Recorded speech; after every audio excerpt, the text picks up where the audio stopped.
regular scheduled public meeting of August 11th, 2025 of the Township of Washington Township Council. Adequate notice of the meeting was given in accordance to the Open Public Meetings Act by the Township Clerk to at least 2 newspapers in January, and this meeting has been posted on the Township Bulletin Board, Electronic Message Board, WCTV, and the Township website. Please notify the municipal clerk of any disability requirements necessary for attendance at the council meeting. The fire exits are located to the double doors to your right and to the door on your left. Please silence all cell phones. If you are unable to attend the council meeting in person and would like a topic to be addressed at the council meeting, please visit www.townshipofwashington.us, Contact Us tab, click on Mayor and Council, send email to all all members at once. Salute to the flag, please. Stand, everyone. I pledge allegiance to the flag of the United States of America and to the republic for which it stands, one nation, under God, indivisible, with liberty and justice for all. Roll call, please. Councilman Casio? Here. Councilman Sears? Here. Councilman Ullman? Here. Councilwoman Velez? Council President DeSena? Let the record also reflect in attendance Mayor Calamari, Township Administrator DeCarlo, Township Attorney Bailey, and Township Clerk Lukowski. You were unlisted? You're here? Okay.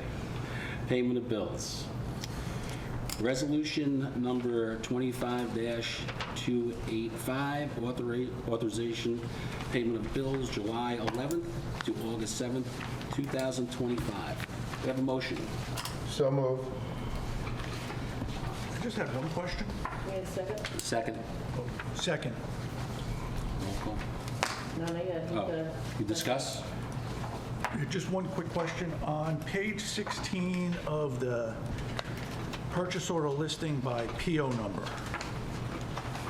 there are 2 awards from the Spring into Wellness Fund.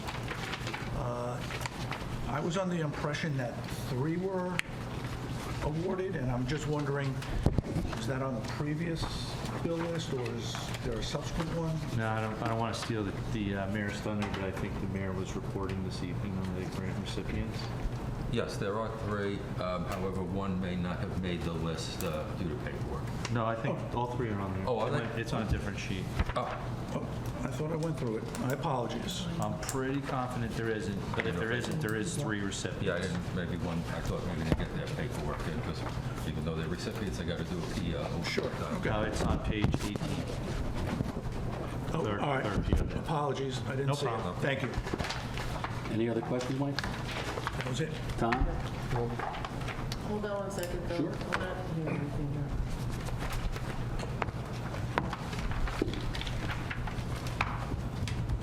All right, somebody speak, please.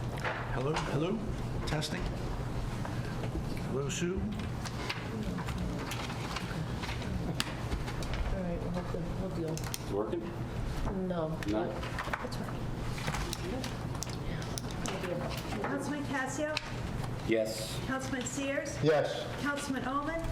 Yes. Okay, and Velez and Center are not here. So we're on to the PSA.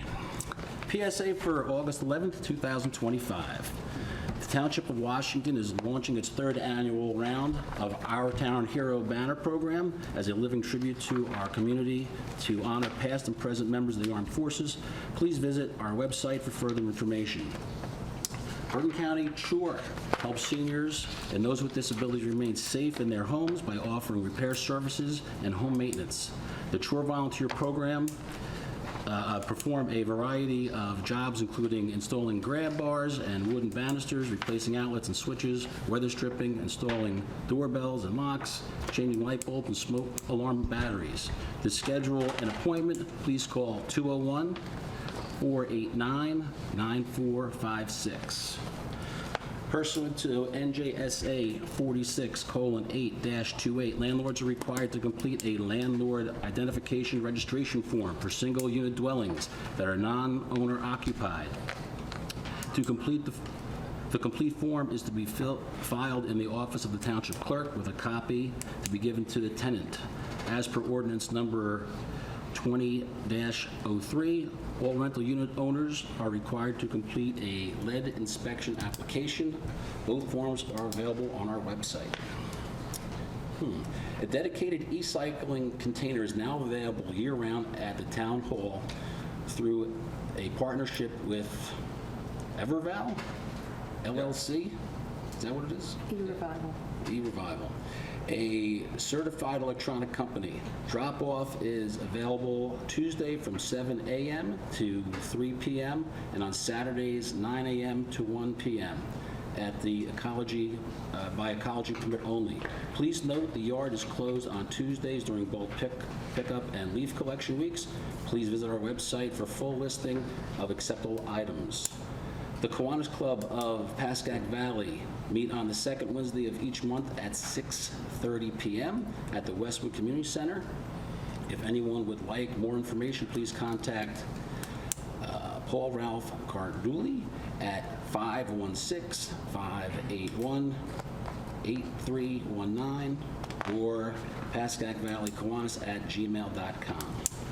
Also, on September 7th, the Washington Township Fire Department is hosting a car show at Westwood High School between 8 a.m. and 3 p.m. A friendly reminder, please curb your dog and pick up their waste when necessary. The town hall will be closed Monday, September 1st, in observance of Labor Day. Our next council meeting will be held on Monday, September 8th, 2025 at 7 p.m. And at this time, we'd like to have a report of the administrator. Thank you, Vice President Cassio. This is my follow-up from the Township Council meeting from July 14, 2025. There was no residents or concerns from the residents to follow up on. The following are questions and concerns that the council had. At the July 14, 2025 council meeting, Mayor Calamari announced the upgrading of the township's lightning detection system. In response, council asked if we could ask the contractor if the new system will allow the community notifications to cellular phones. I spoke with John Wills of Commercial Recreation Specialist. Mr. Wills informed that our new system will be able to provide that service. However, it will require a compatible software at an additional cost estimated between $2,000 and $3,000 and a reoccurring monthly internet fee. The software essentially works with Nixle. There are no funds available for 2025 for this upgrade. However, we can pursue with council during the 26 budget if council is interested. Council requested I obtain an updated time frame for the next sequence of events for the construction of the DPW facility. The bid was made public on July 28, 2025, with a bid opening date of September 4, 2025. Anthony Iovino, our architect, will have a recommended bid award resolution for the council for the September 8, 2025 council meeting. Anthony Iovino feels confident that construction can begin in early October. Of course, his time frame is not barring any unforeseen circumstances. At the July 14, 2025 meeting, the council was presented with Resolution 25-281, a request to increase the bid threshold from $44,000 to $53,000. The resolution was not passed, and some members inquired what the benefit to the township would be. I reported that the increase in the bid threshold would save township tax dollars that would otherwise be necessary to pay professionals such as engineers and/or architects to prepare the documents, and it would save staff work hours as well. Council stated they may have additional questions. On July 15, 25, I sent Councilman Cassio and Council President DeSena an email asking for any additional questions they may have, so I may respond to them on the August 11, 25 meeting. I have not received any additional questions at this time. I would like to take the opportunity to explain that the request to increase the bid threshold is supported by administration, our CFO, our QPA, and our financial advisors.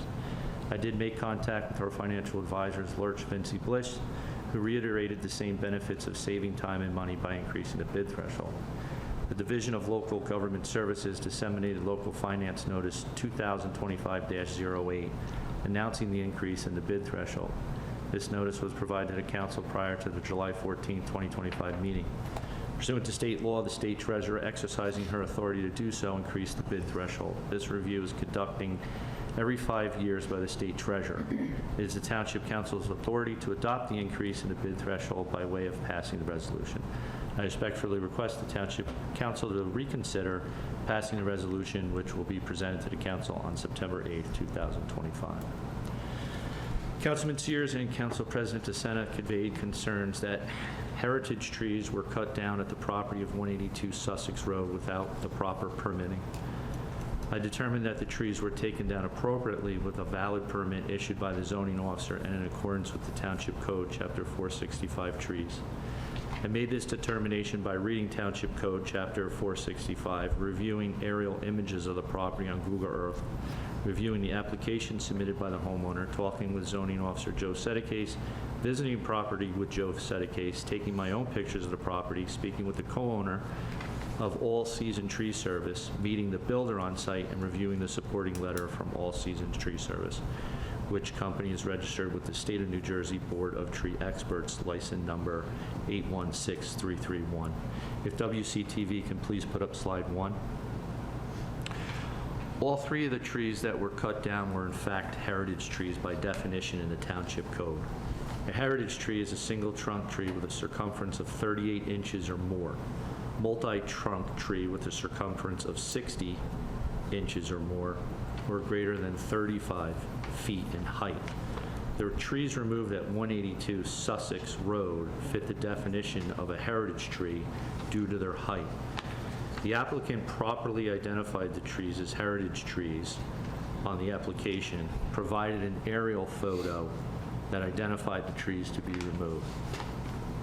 I'll just wait up a second for WCTV. Put up slide 1, please.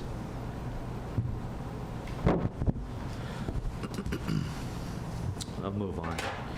And the supporting letter from All Seasons Tree Service documents the 2 pine trees next to the house as being a concern for injury and/or property damage, hazardous. The 3rd tree by the pool was considered a hazard and dying. A copy of all the documentation has been provided to council. And I don't believe I did send that to you tonight. I will follow up with sending you all the application documentation. My on-site inspection and discussion with the builder also proved that the only trees taken down recently on the property were the trees marked in the application. Do you know if there's a problem with the pictures too, or? I don't know what's going on. Oh, okay. I know you said you had it, you can Yeah. clarify that. Council has the pictures in front of them, it just won't, the public won't be able to see it, but a picture, an aerial view, which was taken from Google Earth, because if I go on the Google Earth, I get the same view, and I believe it was from 2021. But the trees marked with an X were in fact the trees that were taken down. Question, Council President? Go ahead. Did he submit an arborist report? Yes, he did. He did. He did. Is it here, or do you have a No, copy I'm of it? sorry, that's what I said I'll follow up with you guys later. Okay. But if you want, I do have a copy of it here. I can certainly pass it down. Otherwise, if you'd like to send the documentation via email, I can do that. I can send it to everybody, Mr. Sears. Thank you. Okay, you got it. Mark, do you have more? What? Do you have more slides or anything? I do. All right, 3 more. it's because we didn't start zooming. Ah. That's why.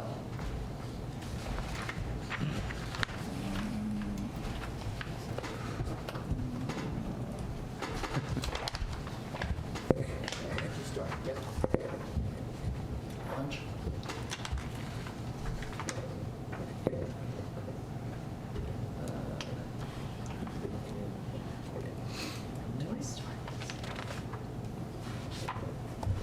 Yes. Recording in progress.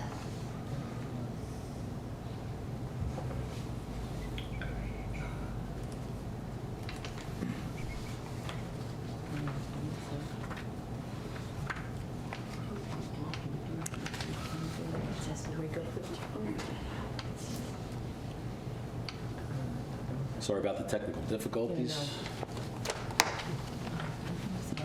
Okay, right, here we go. We're on. Okay. There we go. There we go. Yeah. There you go. So the trees marked with an X were the ones taken down. I would be able to prove that because I went and I did see where they stump grinded. Sure. And there was pine cones around each area. The tree in the back, I think, is a maple tree. And I'll send the documentation around to the council, but the letter from the arborist identifies the type of tree, how tall it is. The application identified them as heritage trees and puts them as the two closer to the street were marked as hazardous because of how close they are to the house. Did And they were the arborist mark them as hazardous? Yes, the letter. Or did the tree company mark it as hazardous? The tree company, who's a licensed with the state, is the one that wrote the letter. But is he an arborist? Or did they get an outside arborist? I'm sorry, I don't know if I understand the question. He's asking, is the arborist associated with the tree cutting company? Is it the same It company? is. It It's from is. All Seasons Tree Service, Okay.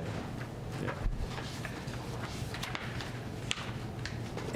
May I ask a question? Just Yeah. because we talk about an arborist, and then you mentioned a company is registered with the State of New Jersey Board of Tree Experts. Are they one and the same, or is one a certification of one set of expertise, and the second is a certification of another expertise? I'm not sure. I wrote what is on their letter. Can we chime in a little bit?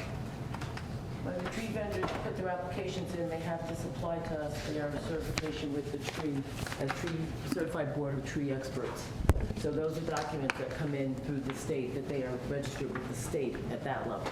So we do have that. Now, does that consider an arborist? From what I understand, no. I believe they're No, two arborist is separate, different. totally different. Right. Things. Yeah, I don't know what you want to call it. That's like Yeah, some of them do have. having the fox saying the chickens are good. And he eats them. They were good. So I guess, and I know we'll receive it from you, Mr. DiCarlo, but in addition to the letters from from All Seasons, is there an arborist letter? I have no idea the comparison between a New Jersey licensed tree expert and an arborist. I wouldn't know the difference between the two. Okay. So is that something that, who makes that determination? I mean, in terms of, because don't we need an arborist to provide the sign-off? Yeah.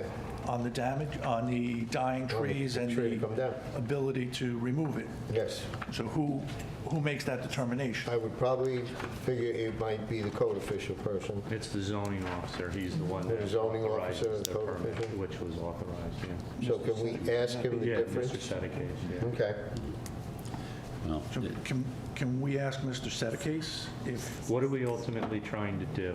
Just so I understand, because I feel like I went through it really in depth to like the Well- nth degree, so I just want to make sure I understand my you certainly assignment. did, but Are we ultimately trying to figure out if somebody did something wrong, Mr. Ullman? Because that's, like. No, I don't No, think no, I he's don't doing think that's something the- wrong. It's following proper procedure. and if, Okay, so can someone explain to me the difference between an arborist and a New Jersey State licensed tree expert? Well- I don't think the process was done incorrectly in this case, but I think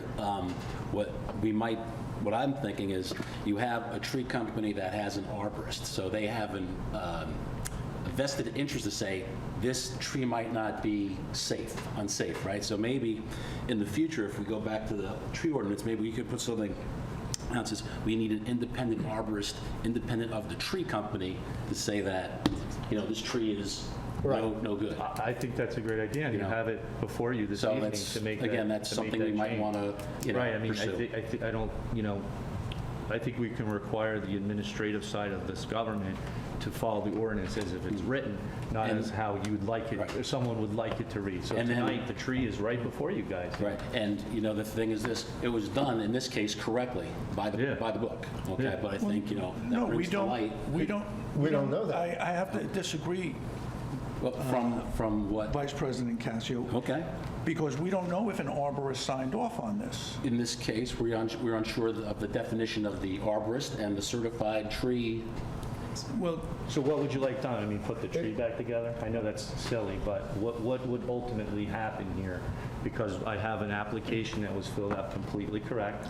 I have a letter from a New Jersey licensed state tree expert. Well, I have pictures. The terminology of a tree expert is what? He knows how I to don't know, cut that's down what I'm trees? asking you. So if I that's don't what know, we- maybe Mr. Because when Sedekase we- doesn't know When either. we had to do our tree inventory for the township, we had to get a certified arborist to do all the trees. We didn't get a tree No, expert. but then what? It was defined as a certified arborist. Am I putting the tree back? Okay? no, that's Talking to- It's for the future. that is one of the most ridiculous things, and that's not what this I question... could get worse. That's not what this question, these questions are If you don't driving like out. the way the ordinance is written, rewrite it. That's all I can tell you. We can certainly rewrite it. Thank you. But- Can I carry on, or? No. Okay. You made that is a ridiculous comment to put it back. Okay. The question I'm asking, or I asked, is specifically because we note that there is a State of New Jersey Board of Tree Expert, and he has a license. My question is, in our ordinance, and I believe it's in our existing ordinance, not the proposed, that an arborist, a certified arborist, needs to make a determination on the viability of the tree, its health, if it's a danger. So the question I have is, at the time, based on the ordinances that were in place when this was all agreed, was it done properly? And if it wasn't, it's done. But do we need to account for it in the revised tree ordinance? And if we do, is there a lack of guidance from that Mr. Sedekase can provide to us?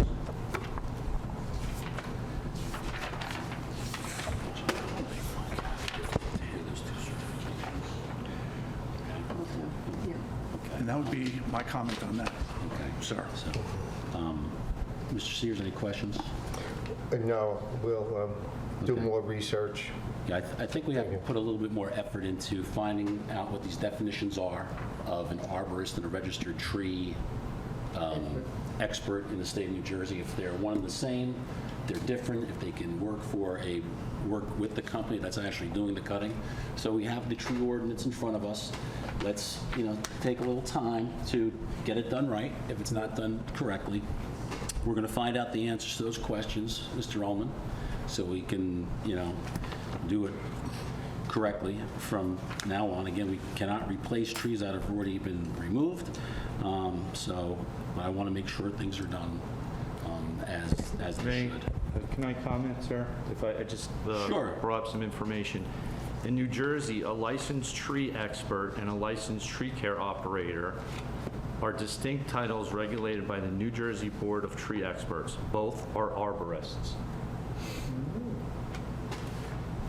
So again, I understand, but when Mr. Sedekase, that's a zoning officer, sits down and he reviewed this, if a letter's written by a licensed tree expert in the state of New Jersey, is it reasonable for Mr. Sedekase to take that into consideration as an arborist? What degree should the zoning officer go to? Like I said, everything was done, the I's were dotted, the T's were crossed, we have pictures, I've confirmed everything.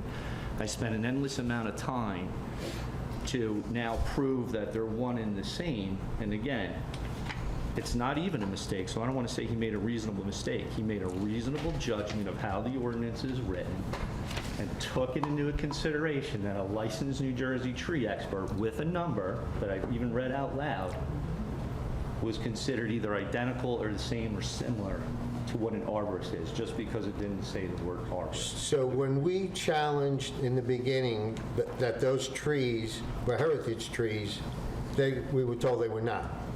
In the I didn't beginning. tell you that. No, you didn't tell Oh, us. okay. And now all of a sudden, they're heritage trees, and he's got permission, or he's got a license, he's a tree cut down person, and now he's a certified arborist.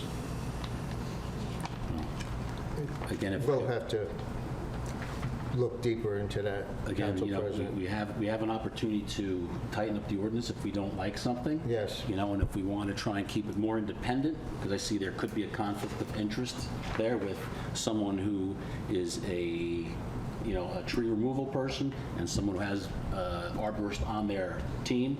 So maybe we can separate that out. Yes. So right now, unfortunately, you know, what's done is done. So, but thank you, Mark, for looking that up for us. I appreciate that. You're welcome, sir. Your report can continue if you must. Thank you. Councilman Cassio and Council President DeSena brought up a concern regarding stop signs being affixed to the same post as a street sign and stated that this has been done all over the township. They expressed a desire to have this practice terminated, believing that this practice is not appropriate, especially prior to the township installing added stop sign locations based on the anticipated, which has been approved since last meeting, township revision to Chapter 223. And as you can see, there's a picture of it. It literally is all over town. They're exactly right. I did some checking into it. I spoke with Lieutenant Glock, our traffic safety expert. Lieutenant Glock provided information from the MUTCD, which is the Manual for Uniform Traffic Control Devices, Section 2A16, parentheses 05, that specifies street signs should be posted in conjunction with stop or yield signs. The standard reads as follows. Signs requiring separate decisions by the road user shall be spaced sufficiently far apart for the appropriate decisions to be made. One of the factors considered when determining the appropriate spacing shall be the posted or 85th percentile speed. The guidance. Signs should be located on the right-hand side of the roadway where they are easily recognized and understood by road users. Signs in other locations should be considered only as supplementary to signs in the normal locations, except as otherwise provided in this manual. Signs should be individually installed on separate posts or mountings, except where street name signs are posted with a stop or yield sign.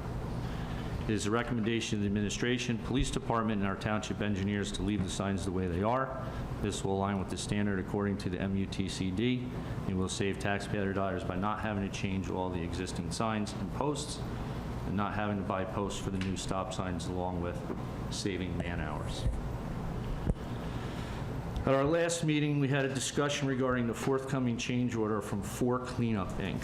The company awarded the bid for resurfacing of Coolidge Avenue. On Saturday, June 28, 2025, I spoke with our township engineer, Glenn Beckmeyer Jr.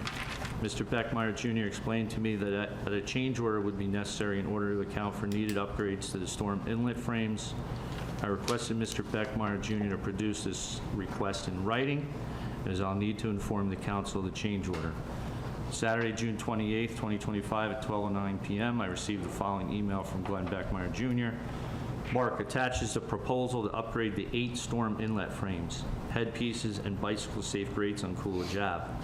The storm inlet frames must be upgraded to accommodate the new compliant storm inlet headpieces and bicycle-safe grates.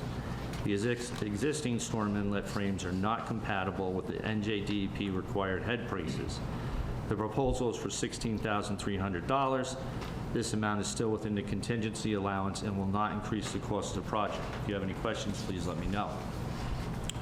4 hours later, at 4:09 p.m. on Saturday, June 28, 2025, I sent the following email to the council. Council, you have permitted me to make decisions regarding change orders when it involves safety, timing, and/or saving money. Coolidge Ave resurfacing is starting Monday, not July 6th. Either way, I would not have been able to gain council's approval prior to the work being performed. This change order will result in a $10,000 net increase, however, will still remain within the 20% contingency allotted for in the bid award. When the final pay app is presented before the council, I will officially request council approval for the change order. If you have any questions, please feel free to call me. This change order will not go over the bid award amount. I then provided my cellular number in the email. I did not receive any communication from council members on this topic until it was discussed at July 14, 2025 council meeting. This meeting, Council President DeSena and Councilman Cassio questioned why our engineers did not account for this work in the original bid award, stating that bicycle safe grates have been required for many years. I explained that the bicycle safe grates and the head curb piece were accounted for. However, the change order was for the metal inlet frames that the bicycle safe grate sits in. I informed the council that I will respond to the August 11th meeting with a more in-depth investigation to the requested change order. WCTV slide 3, please. That's a picture of a storm inlet. The metal piece that's up along the curb, that's called the head piece or the curb piece. The part with all the slots is called the bicycle safe grate. The metal frame that's outside of it is the metal frame. This slide shows a storm inlet, which is made of 3 components. These components are identified as the bicycle safe grate, the metal frame, and the metal head curb piece. The change order was to replace the metal frame because the new metal head curb piece will not fit on the existing metal frame. The holes for the bolts to attach to the new head piece to the frame no longer line up. The only way for the engineers to have accounted for this in the bid would have been to take apart the storm inlet prior to going out to bid. There's several bolts under there that you can't see. I think there's 2 on each side. This would have cost the township money during the design and bid phase. The extra work did not increase the bid award amount, and circumstances such as this were accounted for with the contingency built into the bid. Updates. As a Mark, can I interrupt you for a second? Council President, Yeah. may I ask the administrator to hold off on the balance? I have a time constraint. I'd like to give my report because I'm going to have to leave. Sure. I didn't know we'd spend so much time on trees. No problem. The mayor does have another engagement tonight, so if we could let the mayor I continue his appreciate the report. consideration. Go right ahead. And just one quick thing before I get into my report. Maybe future meetings when we have people here, I know you'll consider this very riveting, but maybe we can move them up in the, so they don't have to hear all this stuff. But thank you, I appreciate it. No problem. Thanks. Good evening, everyone. Councilman Tom Sears, Councilwoman Daisy Velez, and I attended a ribbon-cutting event for the Flex Dance Company. They have opened their new business in the shopping center. I wish them much success. I am incredibly proud to announce this year's winners of our Spring into Wellness Scholarship Program, an initiative that grew out of our annual 5K run, walk, and health fair, which was launched in 2023 alongside Councilman Tom Sears and Councilwoman Daisy Velez. What started as a fun, family-friendly event to promote health and wellness has become something even more meaningful, a way to support and invest in the future of our young residents who are committed to careers in health-related fields. Thanks to the ongoing success of the 5K and the amazing support of our community, we originally planned to award 2 $500 scholarships this year, but because of the incredible quality of the applicants, I am pleased to share that we're recognizing 3 exceptional recipients: Gabriela Martinez, Sofina Marinaro, and Victoria DiVirgilio.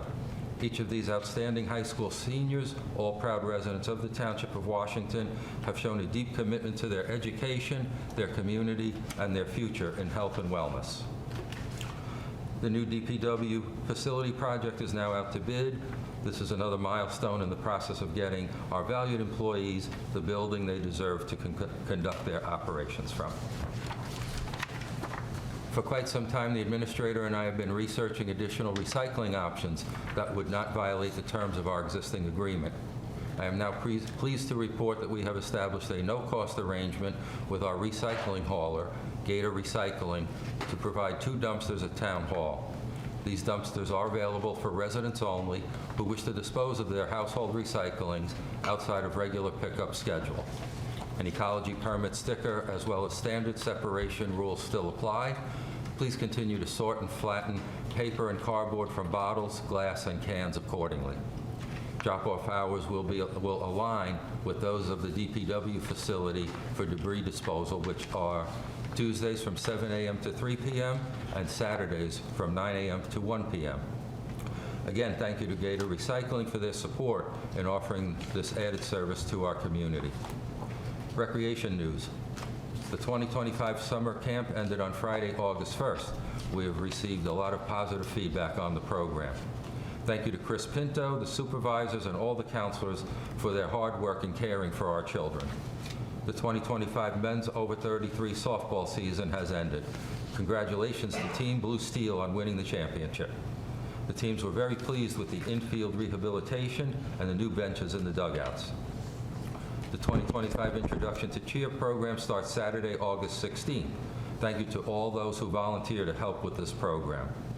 The 2025 Fun with Art and Fun with Cartooning fall season registrations will start on Friday, August 15th and end on Friday, September 12th. Teen Night at the Westwood Recreation Center will resume in October. Please visit the recreation page on the town website and Facebook pages for more information about these programs and registration. Fire Department news. The Fire Department responded to multiple calls due to CO and fire alarms this month. On July 15th at approximately 8:30 a.m., the department was dispatched to the intersection of Washington and Clinton for a traffic crash to extricate the driver. The crew swiftly opened the door with the jaws of life, removing the party, who was then transported to hospital by awaiting medics and EMS. On July 18th, at 3:53 a.m., the department was dispatched to Willow Street for a garage fire. Arriving firefighters stretched a line to the garage, containing the fire to just that area. The Paramus Fire Department was called for extra manpower and the Hillsdale ambulance for standby. The house received some smoke damage, but it was deemed clear to return. The residents were alerted by their smoke detectors and quickly evacuated the home. This is a prime example to make sure your detectors are in working order. At that time of night, it can be too late before someone notices a house fire. DPW news. The department removed a tree at Memorial Field that had uprooted the walkway. The walkway will be repaired shortly. New toilets have been installed in the ladies' room at Memorial Field. They were happy to participate in the library's Touch a Truck event. They've been painting and refreshing stop lines and crosswalks, especially in school areas. Public affairs. We are happy to announce that the band Super Trans Am will be performing for this year's big concert. The event will take place next Tuesday, August 19th, starting at 7 p.m. Both Hold My Knots and Conrad's will both be there serving delicious food. Please patronize them. Weather permitting, we are expecting a great turnout for this event. Please check the website and social media for more details. The department, a bit of a repeat, the department also supported a ribbon cutting event for a new business in the shopping center, Flex Dance Company. We welcome new businesses to town to serve our residents. Please show them your support. Initial planning has begun for our annual Town Day Festival. Vendor outreach, entertainment booking, and logistics coordination are already in motion to ensure another successful community celebration. Zoning office, there were a total of 31 zoning applications reviewed for the month of July. Library, what a month. Neurodiverse music classes, family story times, senior social crafting, yoga classes, movies, puzzle groups, bingo, tween tie-dyeing, step story times. The list goes on, and registration is booming. Summer reading clubs continue for a few more weeks, and it's never too late to sign up.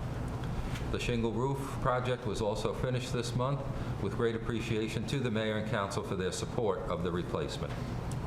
A big thank you to all the fish tank fundraising donors. The tank has arrived, and fish are being added every few weeks as the tank gets established. While the library will be accepting donations for the fish tank on an ongoing basis, sponsoring donations, for which your family or business will be recognized on our donor wall, will be closing on August 15th. Please stop by the library for a form or see their website for sponsor donation levels and details. Municipal Court. 126 total traffic tickets were issued in June, with 105 from the Township of Washington Police Department and 21 from the State Police. The court collected $4,127.88 in revenue for the township. Last but not least, Board of Health members working with the Mayor's Wellness Campaign members continue to research new and exciting ways they can gather data for the Healthy Communities Initiative. That ends my report. Thank you so much. Peter, can you stick around? I want to suspend the rules for a second, if it's okay with the other two, and so Pete can do the new officers and the fire department, if you have time. Yeah, I You have time? Yes, of course. Okay, is that okay with you? Absolutely. Tom and Mike? Sounds good.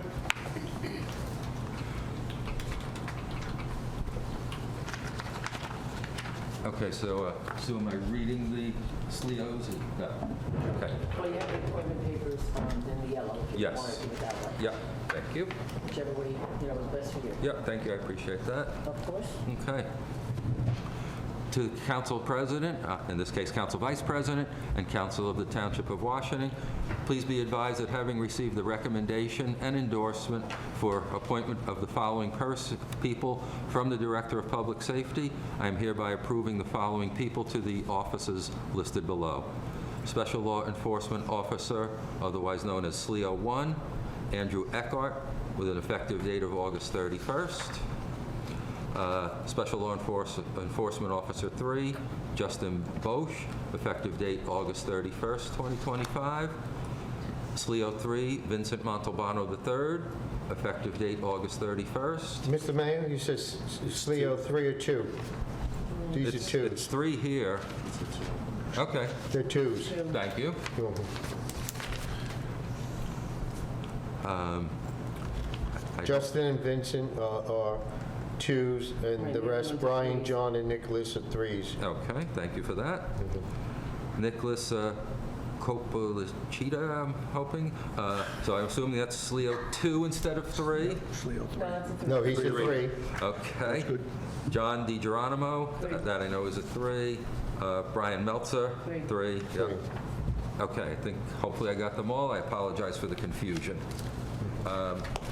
Do I do the school crossing guards also, Sue? Please. Okay. School crossing guards regulars. These are all for the school year 2025 to 2026. Angela Boccia, Joseph Boccia, James Mahalish, John Jack Walsh, Anush Yanokian, Scott Zwain, Danielle Fisher, and then 2 substitutes, Ron Camperal and Jennifer Hess. And Sue will be doing all those also at a later time, correct? Yep. Okay. And Pete, you can do the fire department appointment? Well, what you need to Oh, do is... we gotta do you second. a motion Yeah, okay. to approve it. Okay. Right. And file. Okay. Appointments to the fire department. Membership application for Baldy M. Shalom of the Township of Washington Volunteer Fire Department. Need a motion to approve? So move. Second. All in favor? Aye. Am I doing it? You want to do it? Whatever you want to do. You're going to... If you have time, Mr. Mayor. Of course, I have time to swear in our new 2 members. or 1? No, right.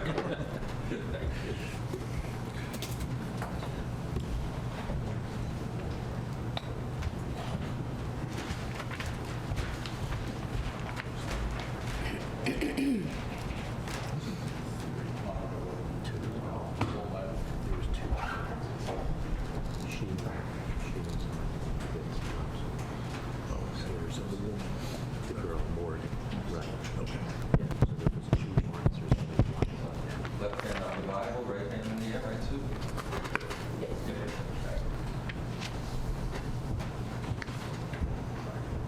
I, Bodie M. Schiller, do solemnly swear or affirm do solemnly swear or affirm that I will support that I will support the Constitution of the United States the Constitution of the United States and the Constitution of the State of New Jersey, and the Constitution of the State of New Jersey, and that I will bear true faith and allegiance and that I will bear true faith and allegiance to the same to the same and to the governments established and to the governments established in the United States in the United States and in this state and in this state under the authority of the people, under the authority of the people, and that I do solemnly swear and that I do solemnly swear that I will faithfully, impartially, and justly perform and justly perform all the duties as a volunteer member of all the duties as a volunteer member of Township of Washington Fire Department the Township of Washington Fire Department in the Township of Washington, in the Township of Washington, in the County of Bergen, in the County of Bergen, in the State of New Jersey, in the State of New Jersey, according to the best of my ability, according to the best of my ability. so help me God. So help me God. Congratulations.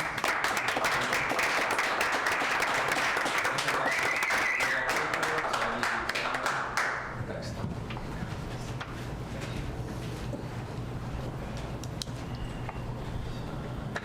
Here, 2 copies.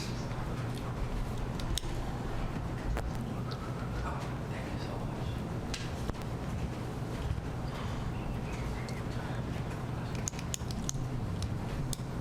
Thanks so much. Congrats again. Thank you all for coming. Thank you. Congratulations. Keep your name. No. Thank you, Pete, for doing that. I appreciate it. And Mark, you still had some more to do? Okay. That's okay. Thank you. Just some updates. There's plenty of them. We haven't seen each other in a while. So as a reminder to the public, the Building Department and Planning and Zoning, both offices have consolidated for better efficiency and service to the public. Their new office is located in the lower level of Town Hall. This evening, the council will have a resolution before them requesting the authorization to purchase an additional garbage truck as discussed at the July 14, 2025 council meeting. According to the vendors, the garbage truck should be delivered in approximately 8 months. This evening, council and administration will discuss our request to establish township ordinance to prohibit stopping and standing on Pascack Road. WCTV slide 4, please. Specifically in the shoulder cutout on the southbound lane of Pascack Road, just north of Northgate Road. Administration has received complaints from residents within the Northgate Townhouse community. The stopping and standing of vehicles in that area are causing view obstructions for the motorists turning onto Pascack Road from Northgate Road. We have discussed this with the police department and Beckmeyer Engineering, who both support the prohibition of stopping or standing in this area. Assistant County Engineer Nancy Dargis advised that parking on county roads is under the jurisdiction of the township, and we can establish an ordinance to address the concern. The resurfacing of Coolidge Avenue was complete. A majority of the cost for the resurfacing was funded with a New Jersey DOT grant in the amount of $190,050. We have already received 75% of the full reimbursement and expect the remainder to come once NJDOT performs their final inspection. The library roof project has been completed. Library Director Laura Rifkin sends her appreciation to the council for funding the project. The township will be receiving our grant reimbursement of $88,668 from the Bergen County Community Development Block Grant for the construction of the ADA improvements to the Township Public Library earlier in the year. 450 Pascack Road. All of the required documentation has been completed and submitted in order for the township to be reimbursed for a portion of the purchase price of 450 Pascack Road. As a reminder, the township received a grant award from Bergen County Open Space Land Acquisition. The award was for reimbursement of 63% of the anticipated purchase price of $880,000, not to exceed $550,000 in grant reimbursement. The township successfully negotiated a lower purchase price of $750,000. Therefore, the grant reimbursement.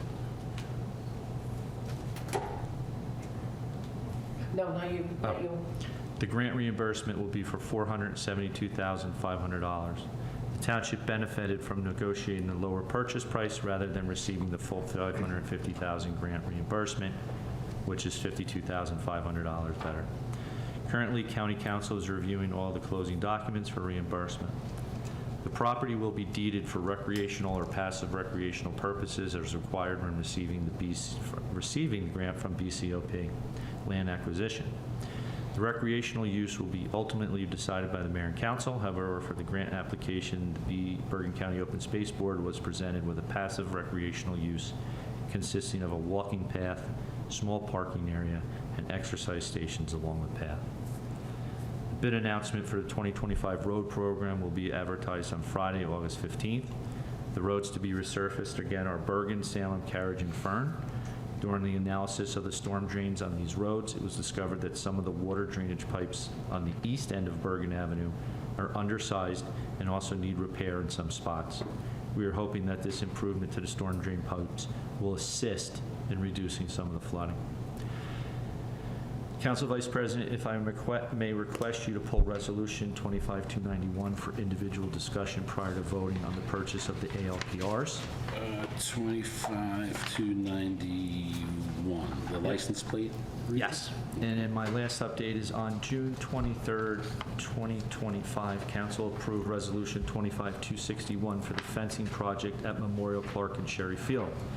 The resolution approved the cost of $63,330. Recreation Superintendent Dan Scudieri has requested to spend an additional $950 for two 3x8 feet grates at each dugout on the softball field at Memorial Field. Sorry for the typo. The addition of the gates will assist with preventing the balls from striking a player located in the dugout. This would technically be considered a change order. I'm looking for council approval in order to have the contractor move forward. This request from Mr. Scudieri came in today, therefore I was unable to ask prior to this evening for the topic to be a discussion on the conference agenda. The estimate is attached to this report for the council's review.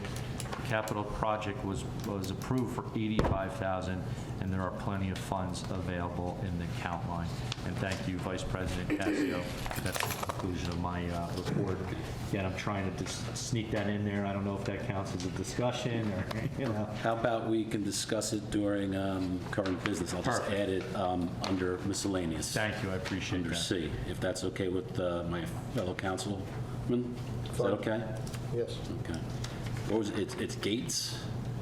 Yeah, I guess there's gates for the dugout. So right now it's just open. Okay. And, you know, whether it's foul balls or whatever, are kind of being hit in there while we have the opportunity. The addition is 2 8s would be $950. Okay. Thank you for your consideration. May I ask a follow-up question? Sure can. For item number 1, the lightning detection Yes. system, the additional fee would be, the additional cost would be $2,000 to $3,000. When the monies were identified to move forward with this, how much was the initial cost, excluding that?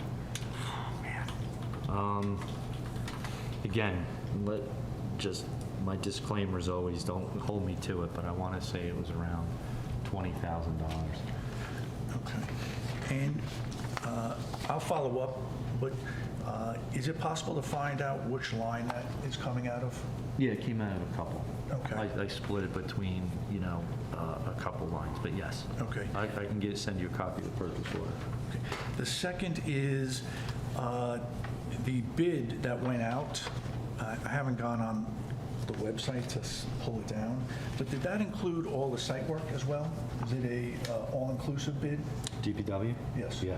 Okay. Yeah, everything. And lastly, you had, on item number 3, the 44 to 53, Yes. do you have any idea how many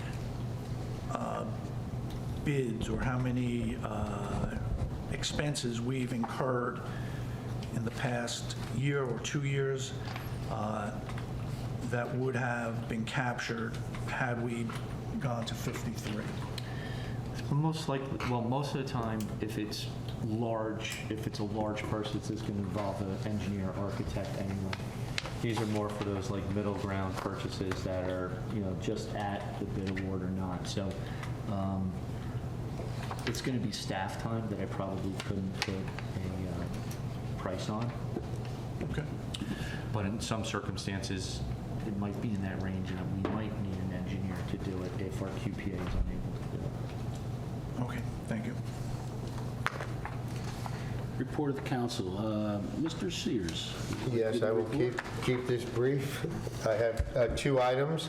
Again, I want to reinforce the fire department's car show, September the 7th at the high school. Also, the members of the fire department are allowing the VFW to sell poppies at the car show since we were denied access at the shopping center. So this will help bring up our support for the Veterans Home in Paramus. Going on to our Washington Township Energy Efficiency Partnership Program. We already received the first grant of $2,500. We put that money into a separate trust fund, so we know exactly what we're going to be pulling to have this program going forward. Basically, the program will allow any resident, no matter what your salary rate or your cost is, to get a free home estimate, energy efficiency. The company will come in and they will look at the following items: your heat, your weather stripping, your lights, your electric, your power consumption. At the end of this, you can receive smart thermostats, LED light bulbs, a faucet, reduce efficiency low shower heads, advanced power strips, water heater pipe insulation. This is under the energy efficiency program. They will come in, evaluate that, and then you can receive all of these items. I have already did it, and I have already received all of these items that they came in at zero cost to us. There is another section one that's called winterize, where they come in and they will check your windows and doors. If you are within a financial range, you can get all that installed for free also. So we are going, we already started putting postcards in the libraries. We have them in Town Hall here.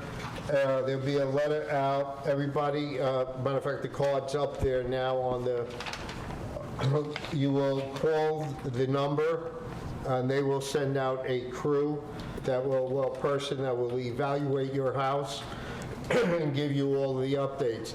Now, this is also benefiting the town because it falls under our state sustainable New Jersey point, so that's going to bring us up to a bronze. And also, I have actually seen a reduction in my electric bill since I brought this company in to do my evaluation. Also, public service is also giving a extra $30 reduction for the next several months off your electric bill. Now, the horror is that it's 17% increase. And are there nightmares out there? Yes. But I highly recommend that you go out and you use this partnership program with New Jersey Sustainable. And it does work. You will save money. And there'll be more coming out. There'll be a letter coming out to assist the town. Thank you, town residents. Thank you, Council President. Thank you, Tom. Appreciate it. Mr. Ullman? Yeah, just one thing. Yesterday, Sunday, August 10th, there was a multi-vehicle crash at the intersection of Van Amberg and Washington. I think there were at least 3 and possibly 4 cars involved. A number of them had to be taken away on a wrecker, so it was pretty significant. And I guess I have a question as part of that. Well, first I'd like to recognize that, you know, the police, before I could get from my house on Clark to the corner, there was a police vehicle coming up Washington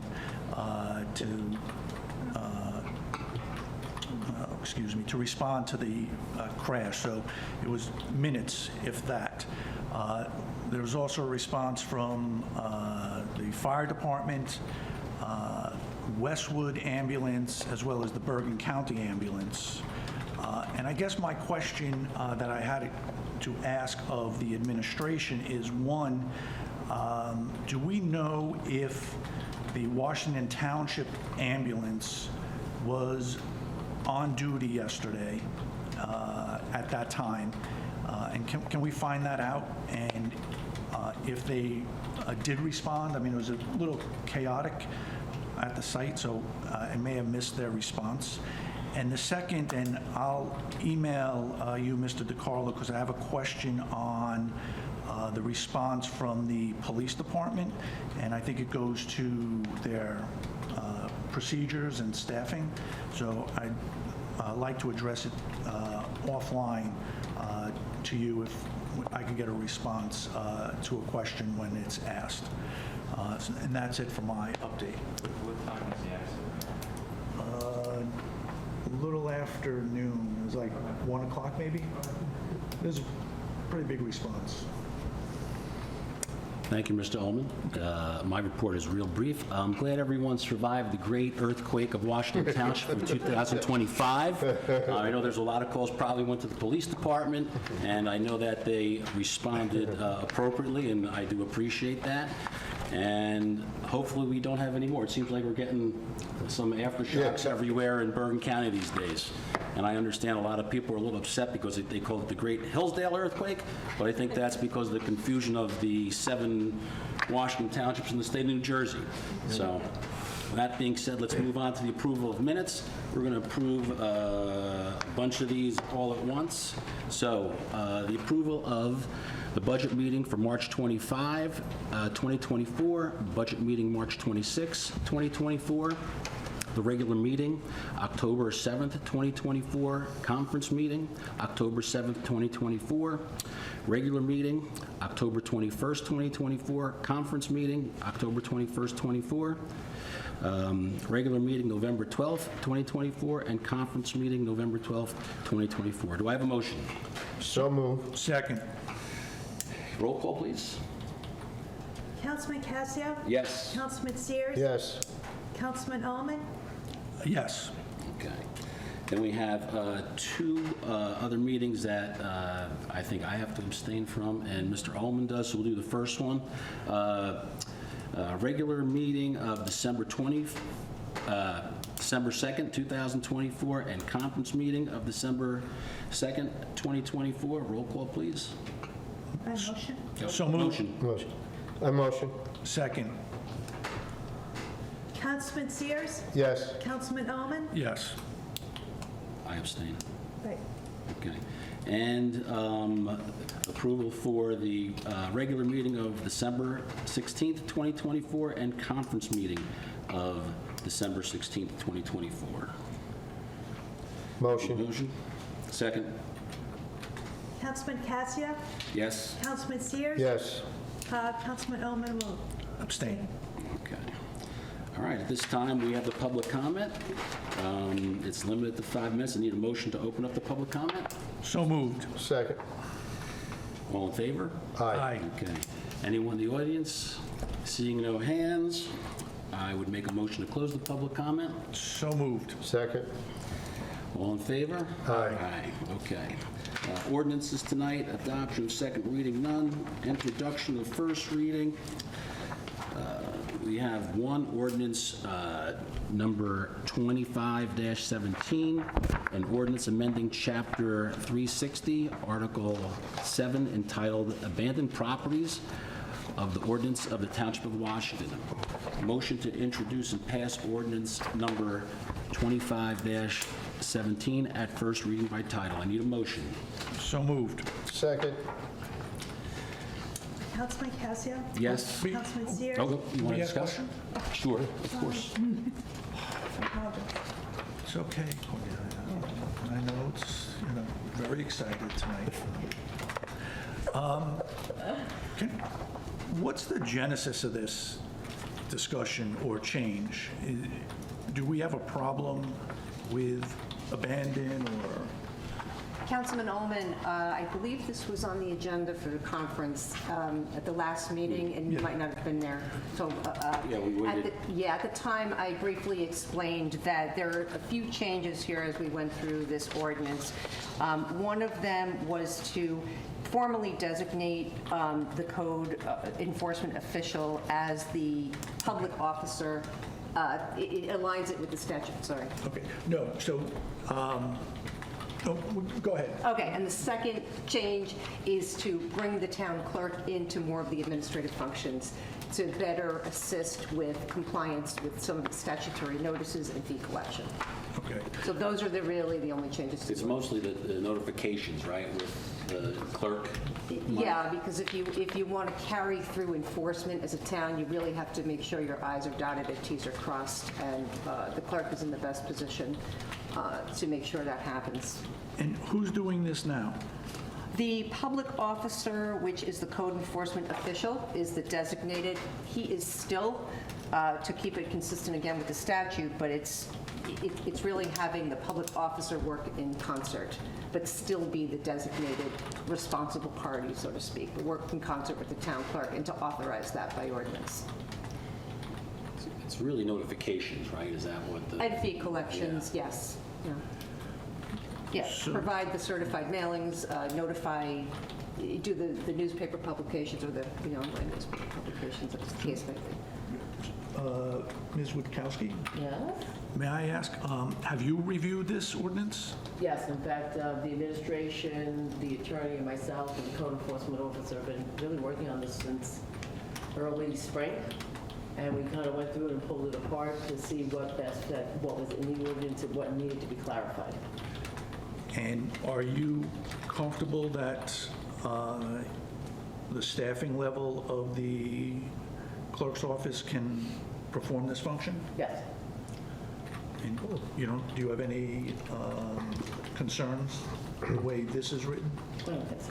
We've gone over it, a number of times just to make sure, and it needs to be done, and we'll get it done. Thank you. Okay. You're comfortable with it, Mike? Yes. Okay. So we motion, we second. I guess we have to do a roll call before we authorize. Councilman Cassia? Yes? Councilman Sears? Yes. Councilman Ullman? Yes. Okay.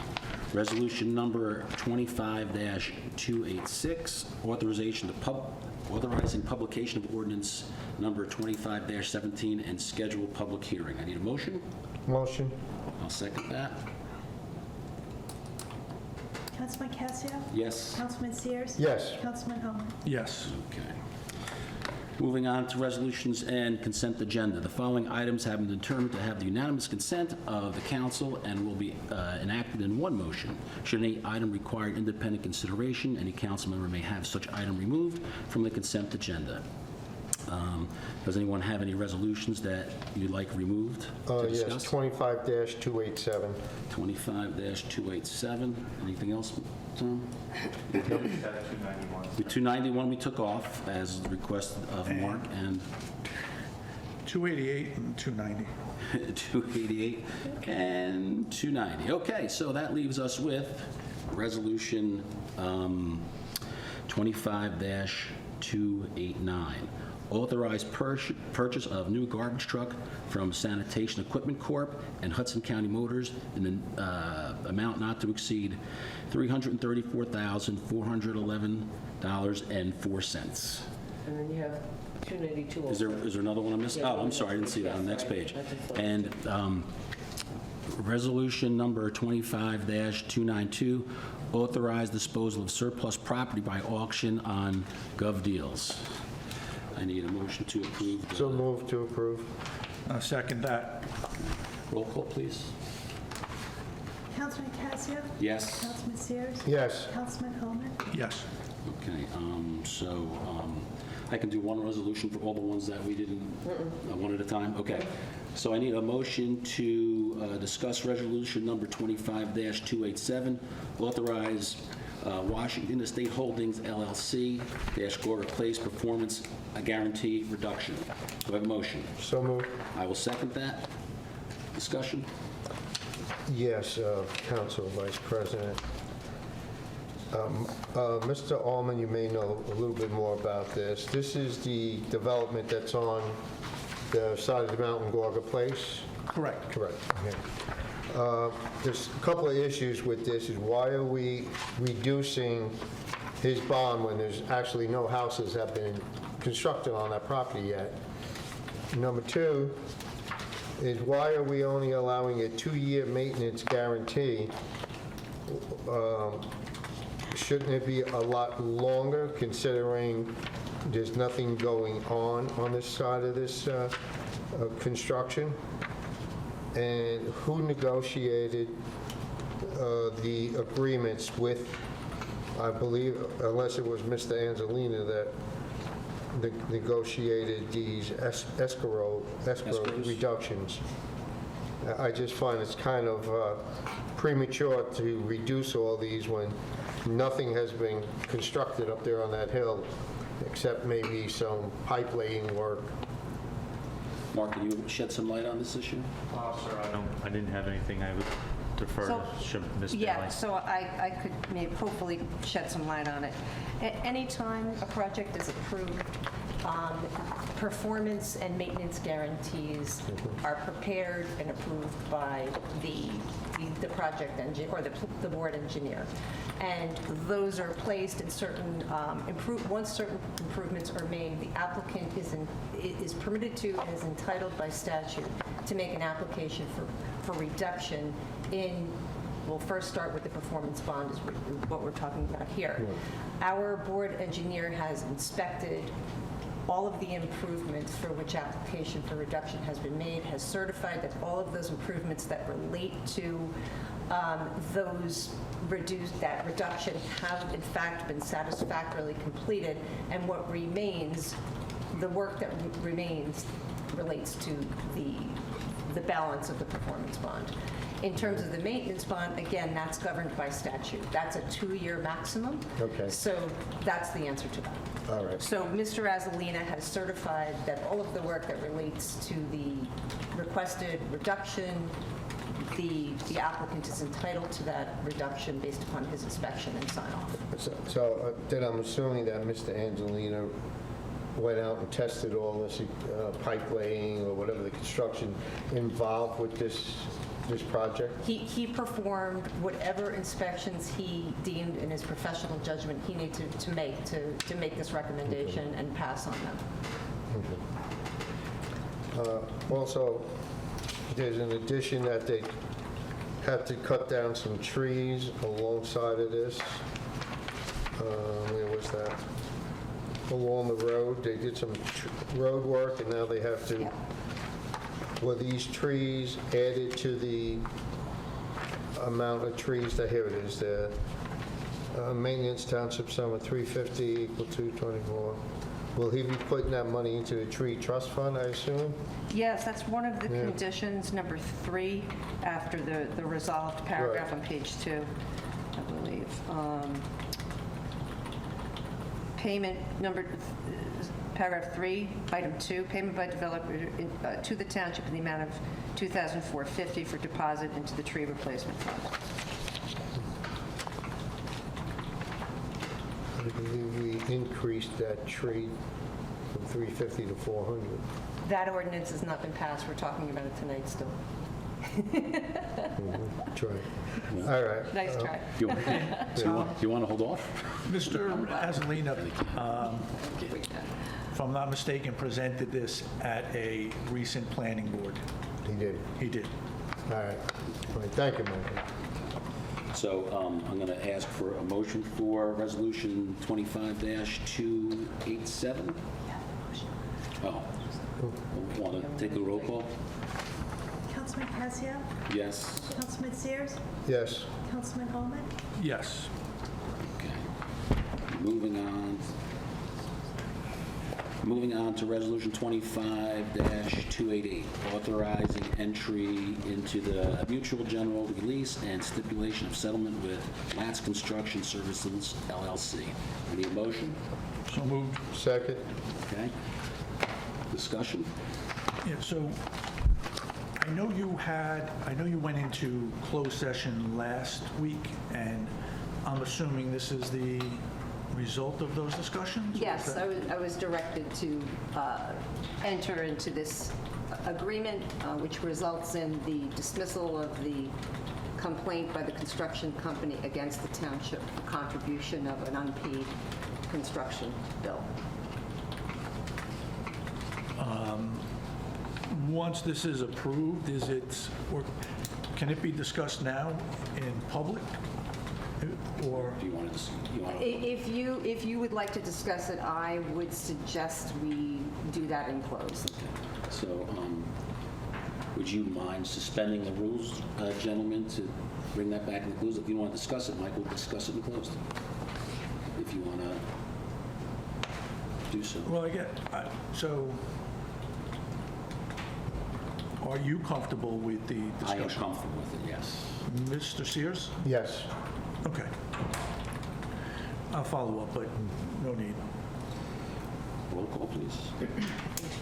Councilman Casio? Yes. Councilman Sears? Yes. Councilman Holman?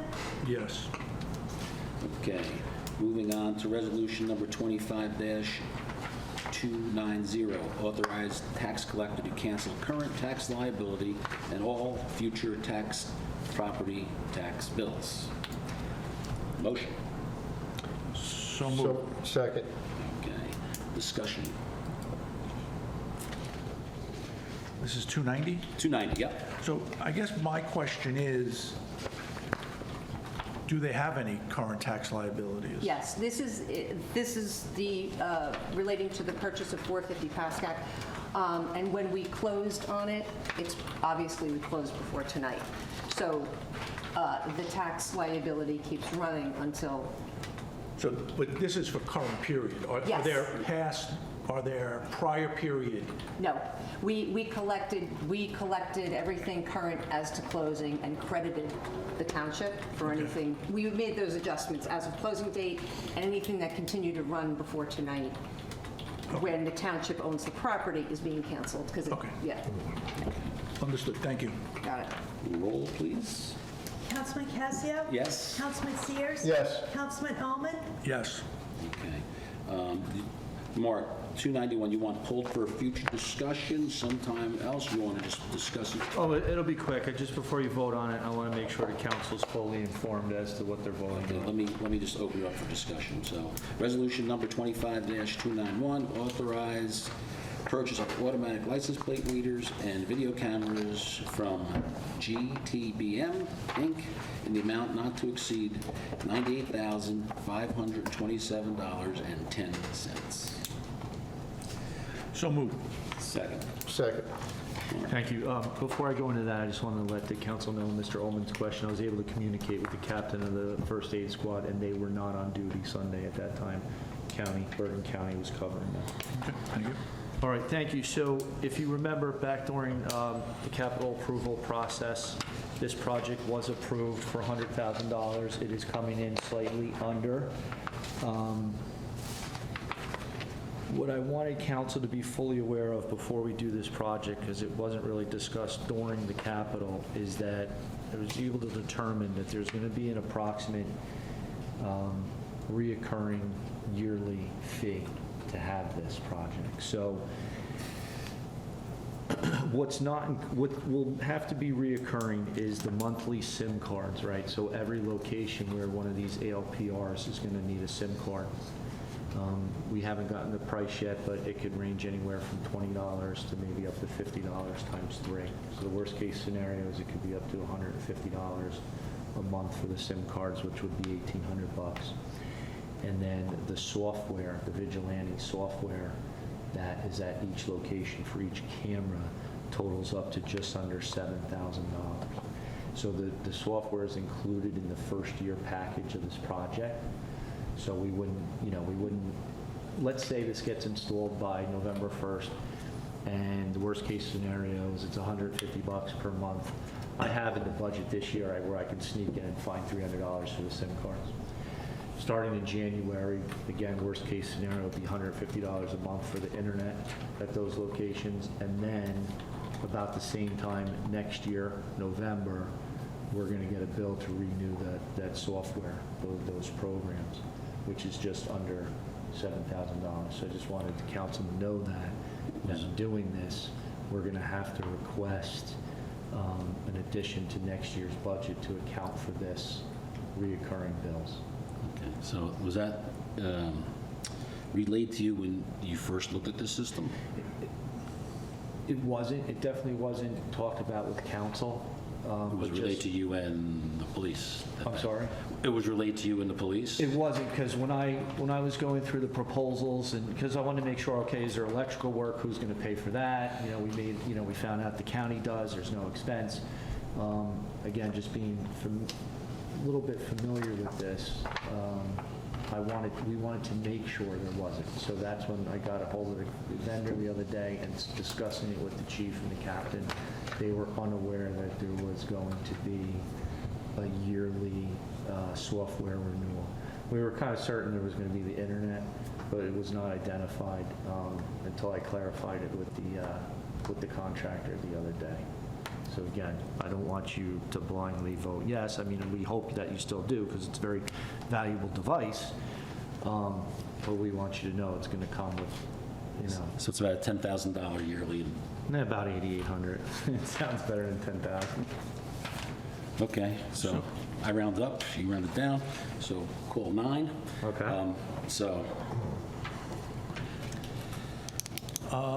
No other recurring expenses that we know of, right? These are for a No, it SIM would just be the card? SIM cards, and it would be for the Vigilant software/program that this system uses to operate. And it's for the year, like I said, so that 98,000 and change is going to cover this first year. All right. And then, again, come next October, November, we're going to get a bill. Is there, and I don't know if you know this, Mark, is there a, let's say the camera breaks or there's an issue with repair, is that part of the, There is a warranty. there's a warranty, and how long is that warranty for? It's 3 years. 3 years. So I was, based on the discussions that we had at the budget meetings, I was under the assumption that there was a one-time fee and that this tied into a larger county network and that we were leveraging the county network. I guess, for lack of a better term, from my understanding, to run this, run these cameras. So now, in addition to the 98, and the 98 will get us to having 3 up and running cameras. Locations. There's more cameras than that. It's just locations. Locations. Yeah, so that cost is per camera. Again, I don't have it in front of me, Okay. the proposal, but yeah, 3 locations, and there's a card device as well. But that doesn't need a SIM card because it already has one because of the police in-car computer system. So you mentioned SIM card, so these go work on a wireless network? Yeah. So would they be impacted by a power outage? Or the battery backups on them? I didn't know that, actually. I don't know. I mean, Where do the SIM cards go into? To the cameras? Or is there a base station that you put the SIM cards into? I don't. Because that would specifically know that. require a It's in the bucket truck device. to pull the SIM cards in. Well, it's gonna, they'll install it. Speaking with the contractor, everybody works very well together, whether it's the county, because of the lights, the prosecutor's office, because of the program, and the vendor. And again, we haven't solicited Verizon yet for these SIM cards. We're hoping for, the fact that we do business with them, we can get a reduced price. We haven't tried those negotiations yet. But telling council, I want to go in thinking it could be the worst price, so that's what, the worst case I scenario. gotta agree with Mike, because I was under the impression that this would be a joint venture with the county. Well, it is. They with host the program. interface. They host the program.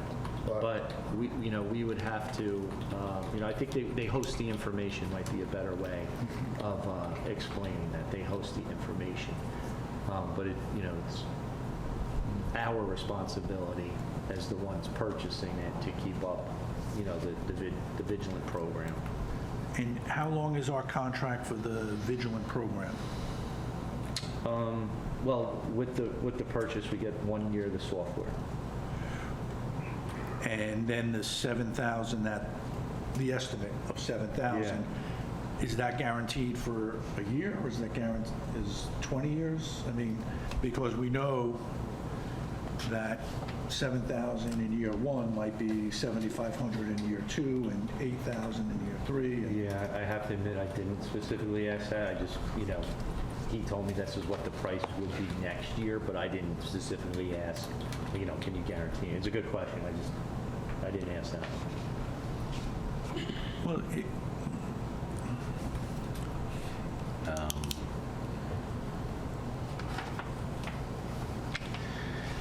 You want to pull it and get more answers, or? I mean, I thought this was, one time buying the cameras and the software so we can tie into the county. I didn't realize there was more expense. There's always more expense. So, I mean, apparently we need it. So, what do you say, Tom? What do you want to do? Hold off for more answers?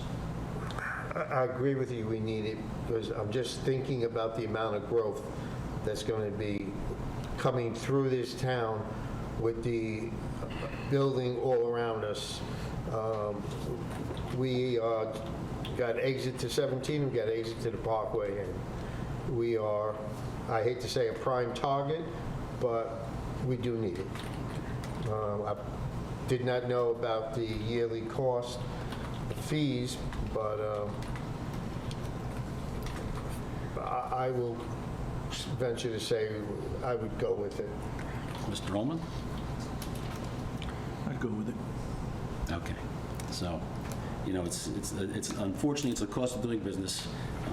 I was under the impression that, you know, we buy the cameras and the county would do pretty much everything else. I think that was the impression from everyone, but apparently that is not. Mark, if you can get a maybe a locked-in price for the next 2 or 3 years on these software updates and the SIM cards, I think the council would greatly appreciate that. You got because it. as Mr. Ullman says, things tend to go up incrementally.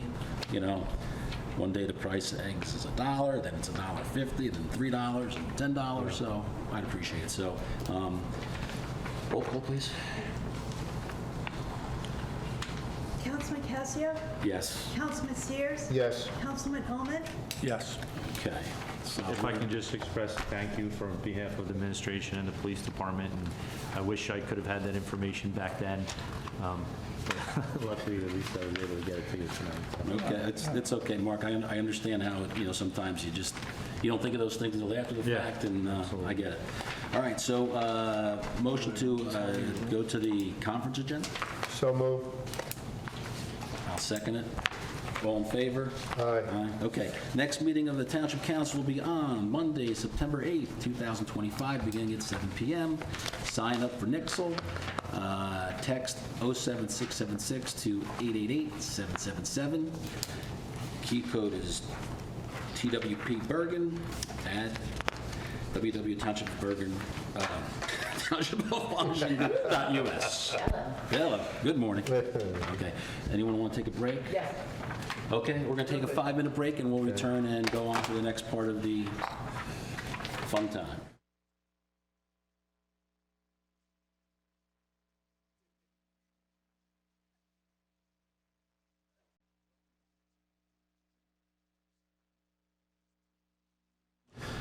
We have 4 items for ordinance and legislation. The first one is an amendment to Chapter 465, Trees, and this is a follow-up. And Ms. Bailey, if you can tell us about our updates. Of course. The council may recall at the last meeting, or maybe Mr. Ullman does not recall at the last meeting, that we went through some suggested changes to the tree ordinance, born in part from suggestions made by our municipal prosecutor in connection with the case that he had recently and having some clarity issues, together with the stated desire of the council to increase some fees relating to tree replacement, and also finally to clean up some blanks, for lack of a better term, that were in the ordinance. And lastly, I made some suggestions myself. So out of those 4 categories, I presented a proposed, some proposed changes at the last meeting. I was directed to make some changes based on that, and that's what the council has in its packet tonight. Maybe I can go through those changes, or since Mr. Ullman wasn't there, if he'd like to raise anything that is not reflected in the redlined section of the ordinance that is in your packet, I can do that as well, whatever's best. Mike, did you go through it, Mike? I went through it, and I did listen to the meeting last week, so I heard, the extensive discussion on this. Okay, great. So on the first page, let's start right there. There's a typo. There's a deletion of the word street. That, I'm not sure how that happened. That was probably a faulty error on my part. So that should not be taken out. Section 1, Article 1 is a new section of the statute that deals with street trees that are in the public right-of-way. or on public property. Now, there was a concern raised by the council that they did not want this ordinance that prohibited certain actions of trees that exist in the public right-of-way to anyway water down the duty of the residents to maintain trees that are, adjacent to the public right-of-way or the paved public right-of-way. So I would draw your attention to section 462C, and right there it says, "Nothing contained herein shall be construed to prohibit the above acts by the township." Wait, no, that's not it, sorry. Oh, B, excuse me. In section B, the foregoing regulatory provisions notwithstanding, the maintenance of a street tree shall be the sole responsibility of the owner of the property adjacent to any public right-of-way or easement. So, while having added regulation specific to street trees in the public right-of-way, including permits to do anything with it, you can't climb on them, just some added protections if the council is interested in those added sections. So that's that. I just have a question. Sure. So I understood the whole discussion on the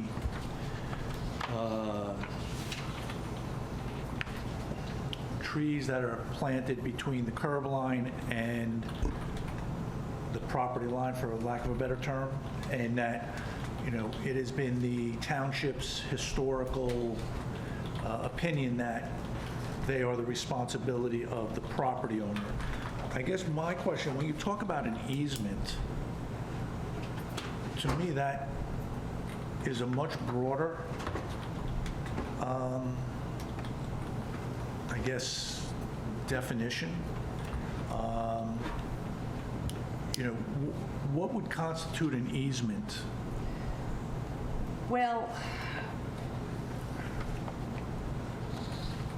it depends upon, it depends, because when you have the adjacent property owner, their property line may or may not go up to the curb line. It may be short of the curb line. Sure. And may come in. But the town still has an easement over that private property for right-of-way purposes, for a sidewalk, for this or that. So when I think of easement, I think of possibly like a power line or power easement or Yeah. utility easement. Right. Maybe that's the right term. And if it's a utility easement, are we telling the property owner that if that easement is on your property, you're responsible? And is that, one, is that what we're saying? And two, is that what we mean? I don't believe that's what we're saying, and in fact, if you read the whole sentence together, I don't know that that would be a reasonable construction of this provision.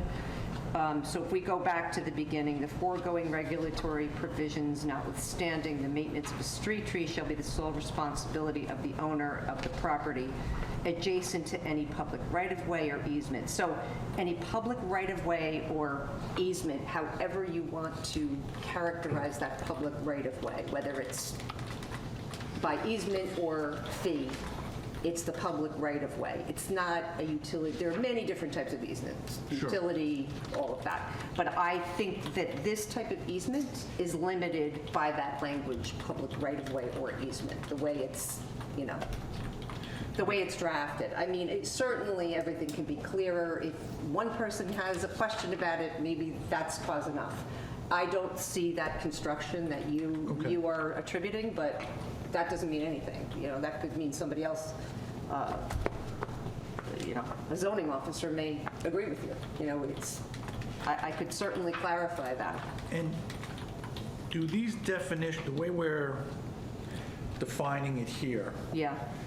if the tree were to fall over and cause damage,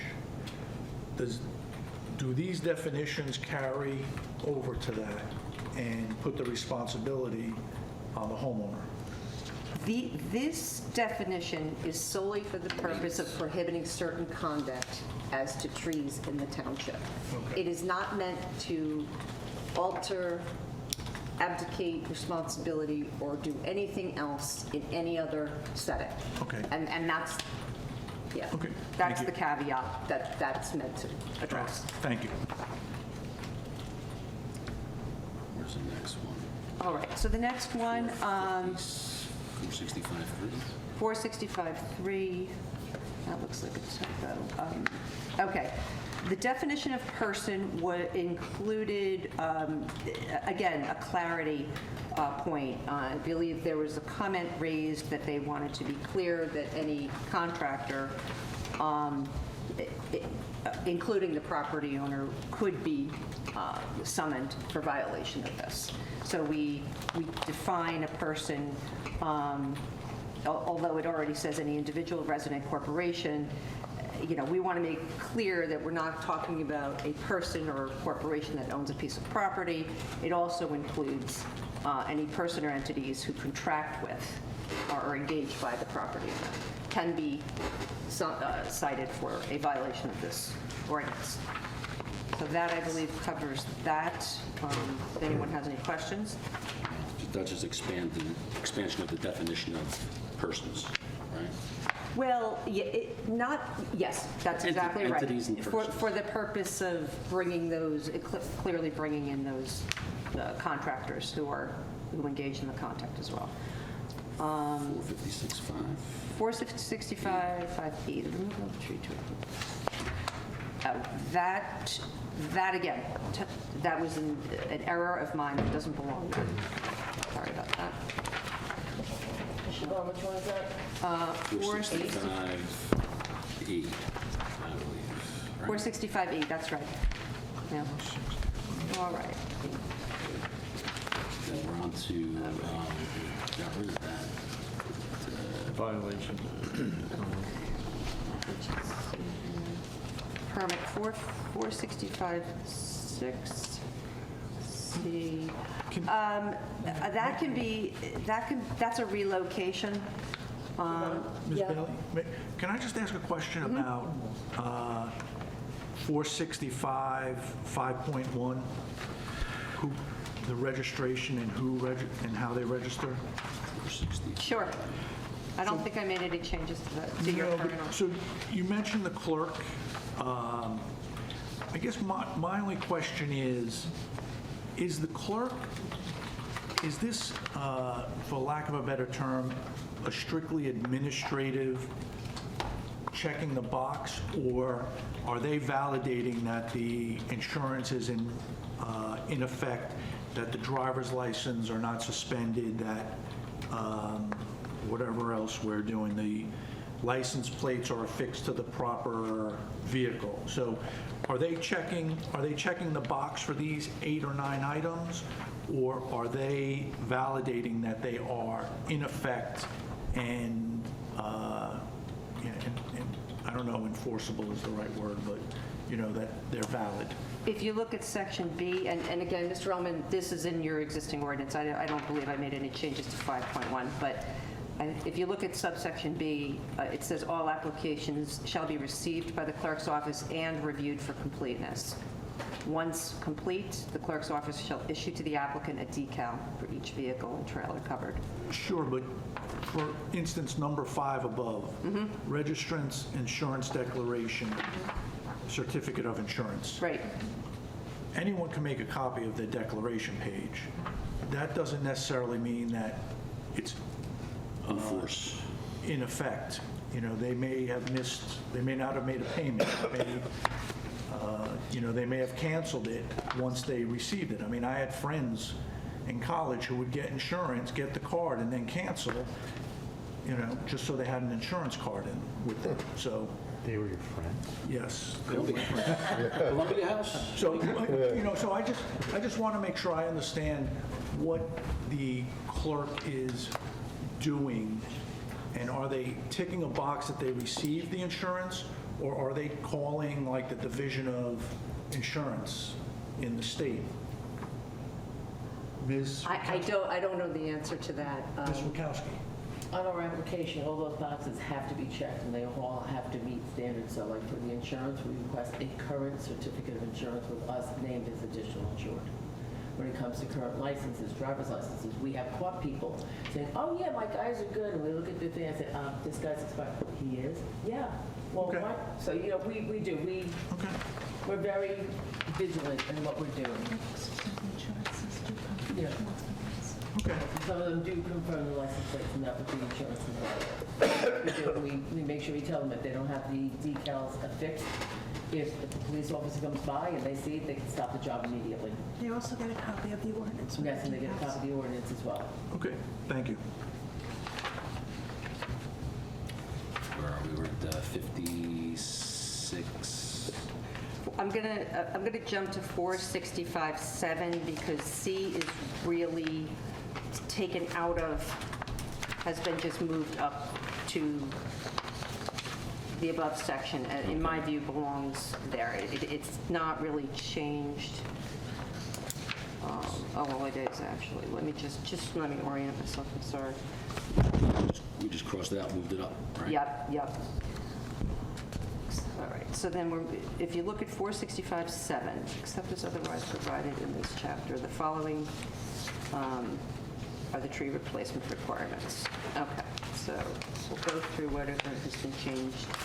We're Or looking we at need- fees, I think were Yeah, basically yeah. changed, and the word tree was just like more trees.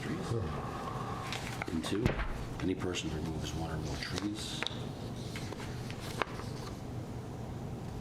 Well, the capital, Why is I that? put a capital T because it's a defined term, Okay. and we want to always have that Gotcha. definition apply. Okay. And then The fee. paren S means, you know, you have to, one or more trees is just Right. grammatically correct. Got it. All right, and I think I saw a small T there at the bottom there, going against my recommendation. All right, so we talked about what these application fees. I think I made a comment here that there's a tree removal permit already in 465.6, which is consistent with your fee ordinance, Chapter 212. I'm not really sure what the purpose of the replacement application fee is, but I feel I made it consistent with 100, because in my view, there'd be a permit application fee made, a determination made on various things, whether, you know, you have to replant, you have to replace, and if replace, it has to be this, that, and the other. I'm not really sure what this application fee is for replacement. I don't know, I don't see anywhere in this ordinance requiring a separate application to be filed that would generate this fee. And it was in the old ordinance and it wasn't filled in, and I'm not sure Well, what unless this is. it means, you know, you're cutting down a tree and you're putting a different tree in its place. That could be, you're still adding a tree. You're taking down a tree, but you're replacing it with another tree. That might be why that replacement thing is in there. That's the only thing I could think of. Well, the fee would be the same, it doesn't matter how Yeah. big it is, right? Right. But it's the, I mean, there's It's no, not a new there's no application. fees to plant trees. We want you to plant as many trees Yeah, as there's no, possible. it's part of the original application Well. to remove. The determination of Okay. how the replacement obligation is part of the original tree application, so I don't know what this application fee Could that refers be to. the 2-for-1, Mike? Well, I thought that was more the the criteria, the 1.5. Right. I mean, the 2-to-1 or 3-to-1, but to your point, Ms. Bailey, I don't know where the fee or the application occurs. It would be part of the larger planning application or zoning application, Yeah. I would think. Yeah, there are other applications that would generate the tree replacement requirement, but there's no separate application for tree replacement.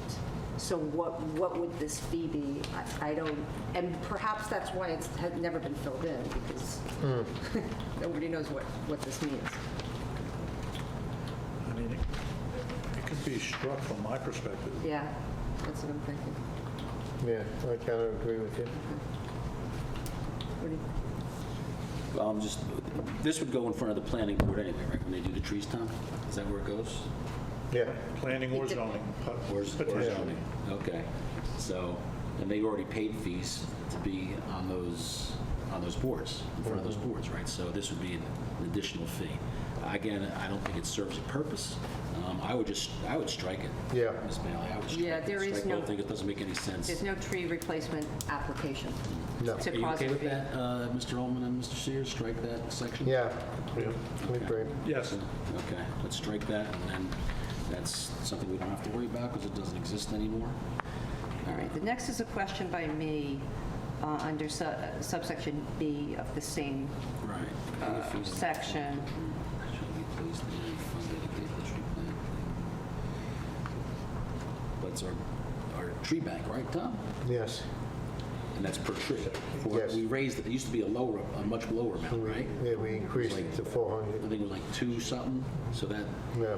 But should it be tree removed or per tree to be replanted? Well, here's the thing, if you're building a house and it's a 2-for-1, and you're Yeah. saying, listen, I can only get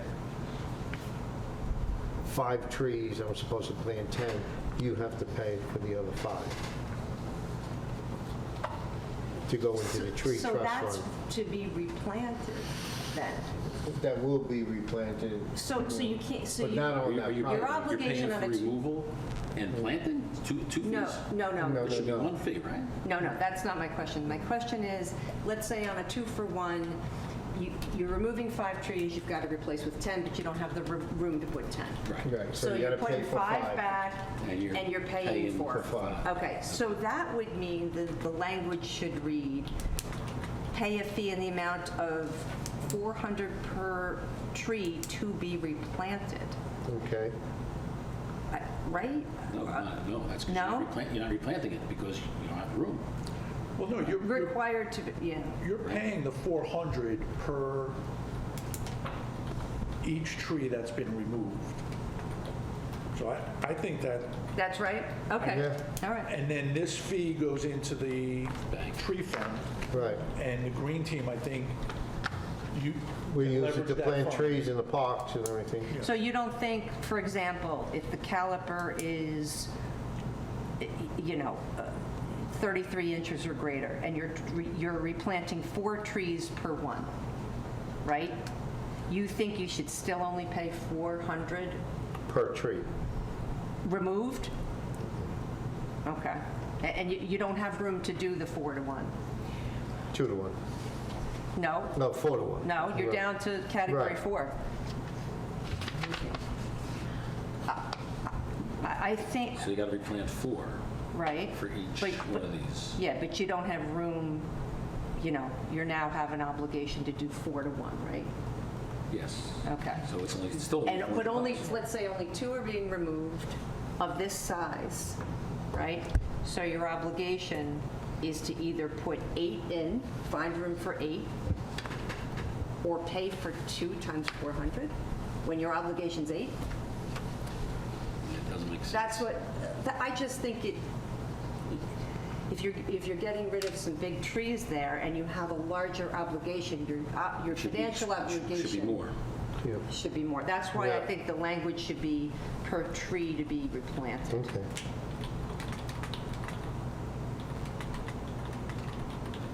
Does that make sense, Mr. Rowland? Yeah. Okay. So just put remove, and put replaced. To be replaced, Per tree to be replaced. per the schedule, right? Per the tree replacement schedule above. Per the above, yes. Okay.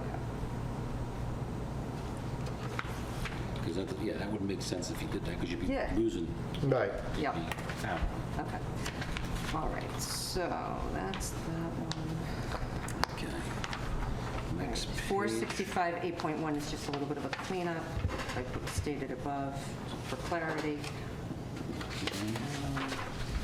Exemptions. Enforcement, That looks like it's I think that's it. Okay. I have one Sure. On page 9, so it's part of 4659 exemptions, Part B. So B. B like boy. So Yeah. my question is, there is a property in town that is classified as agriculture because, They have a goat in the front yard or something? they harvest trees. Oh, it's a tree farm. Oh. I thought you said agriculture. Well, that's, I That's think what it that's, is. It's- so That's what it- they have a tax exemption. Yeah, for- yeah. So my question is, if they're classified in that manner for tax rolls, if they're exempt, could they come in with, 10 bucket load, 10 bucket trucks and cut every tree down without penalty? Because I think I don't think we want that. It says tree farms in active operation. Well, they are because they get They got a, tax exemption. Well, like I said. Well, those- every year they got to report a WD-4 to the tax office, and they have to tell them how many trees they have removed on a continuous basis. Now, I think it's between $500 and $1,000 that they could sell. So it would be, I would check with Sarah to see if they submitted that form. If they did not, then they lose their tax status. no, understood, but because they're exempt from this statute, Yeah, I know what you're saying. can they go in and cut every tree down without penalty? You know what, just take B out, and then, Well, a tree farm, you're going to make them get a permit for every tree they remove? Or if they're in active operation, isn't that what their business is? Well, you I mean, would think it'd be their business. the property in question is the Viviana property. Okay. So they have a farm exemption? But are Yeah. they in active operation? They have to be, They gotta- because they gotta make that's X how they amount of get their dollars. exemption. So they pay, pennies. But for tree farming? Yes. They have, I don't know what they're, but it, yeah, I guess I'm cynical and Well, have seen those tax exemptions very liberally You're given. cynical? I mean, it's costing us tens of thousands of dollars. Yeah. That big piece of property up there is worth a lot of money. So can, Take it out. like, to me, that's, I would like to understand the implication of that. So I would say Sarah, the tax office would be, first I would check to see if they submitted their WD-40 tax Can they go in exempt and cut up the friggin' thing? relating to their tree farming. And probably you can find out who they sell it to. Well, they would need receipts. Exactly. They would need receipts. But, you could just take that, if you take that out, Well, they would lose, for every $20 tree they sold, that's $400. That would take them out of business. And then they'd have to pay the tax roll. Yeah. So, just They remove should just be remove it. paying a lot I of would taxes. imagine this is a model ordinance. I'll Yeah, have okay. to see So if, I'll make a motion to just remove B. Just remove B. is there anybody else in town that No, this might impact? Garden centers or, any of that? No? well, they don't, I mean. No, they don't- they're not do taking that. trees They're down. taking trees down. Just remove B. Siobhan, we did follow the NJDEP model ordinance. I don't know if that specific Yeah. verbiage was, but we've revised this ordinance like a lot. I know. I'm aware of that. Are you okay with removing B, Mr. Altman? Well, I think what and I don't want to delay this more than it already has been, but I don't think another 2 weeks is going to make a difference. I think it would be important based on their tax classification that they're a a farm or an agricultural business to know if they're exempt, because, they could go in and remove every tree, and there's no penalty, And you're right, because here's another question that you raised. If the owner sells off the property to a builder, does that builder maintain that tax status? If he I just said remove it. sells to another developer to build, Unless he's selling it, unless he's an active operation and selling stuff. I mean, that's a good question, Mr. Allman. well, theoretically, they can go in and clear cut it, and then when the new person buys the property, there's no trees, nothing they don't have to replant anything. 'Cause Yeah, it's but not there. even if It's not there. even if the trees are there and they sell off the property, does that new owner still maintain that tax? If he maintains the operation. No, it's If only I buy a under- farm and I go back and Yeah, but reform it's it. only under that one ownership. He no longer- Isn't it the property? It goes Is with it the land. property? It goes with the land. It's change of use. And then, isn't there a look back once it loses its exemption? Doesn't it look back a year, and don't we collect? Right, if there's a change of use, there's an added assessment, right? Okay. That relates to that, Right. so the seller has to Yes. pay that, yeah. You know what, I think for now, if you just remove it, it protects you, and then we can move forward later on and amend it. Mr. Owen, remove it, and then, I mean, amendments are easy. I'm comfortable removing it. I would just be sensitive to Mr. DiCarlo's comment that a lot of this is based on a model. I understand, yep. So if we change the model, do we do something? Yeah, we're not gonna, I don't think we'd be ready to, I would like to have the rest of the council here if we're gonna, pass it, because I don't think 2 weeks is gonna make a difference. So everyone has a small, again, Daisy have a little bit more input on it. But that's a good point that Mr. Allman brings out. Again, as you go through these things, you see things that, we haven't noticed before. I know. So, Just take a break, though. is there anything else, Sean, on here that we have?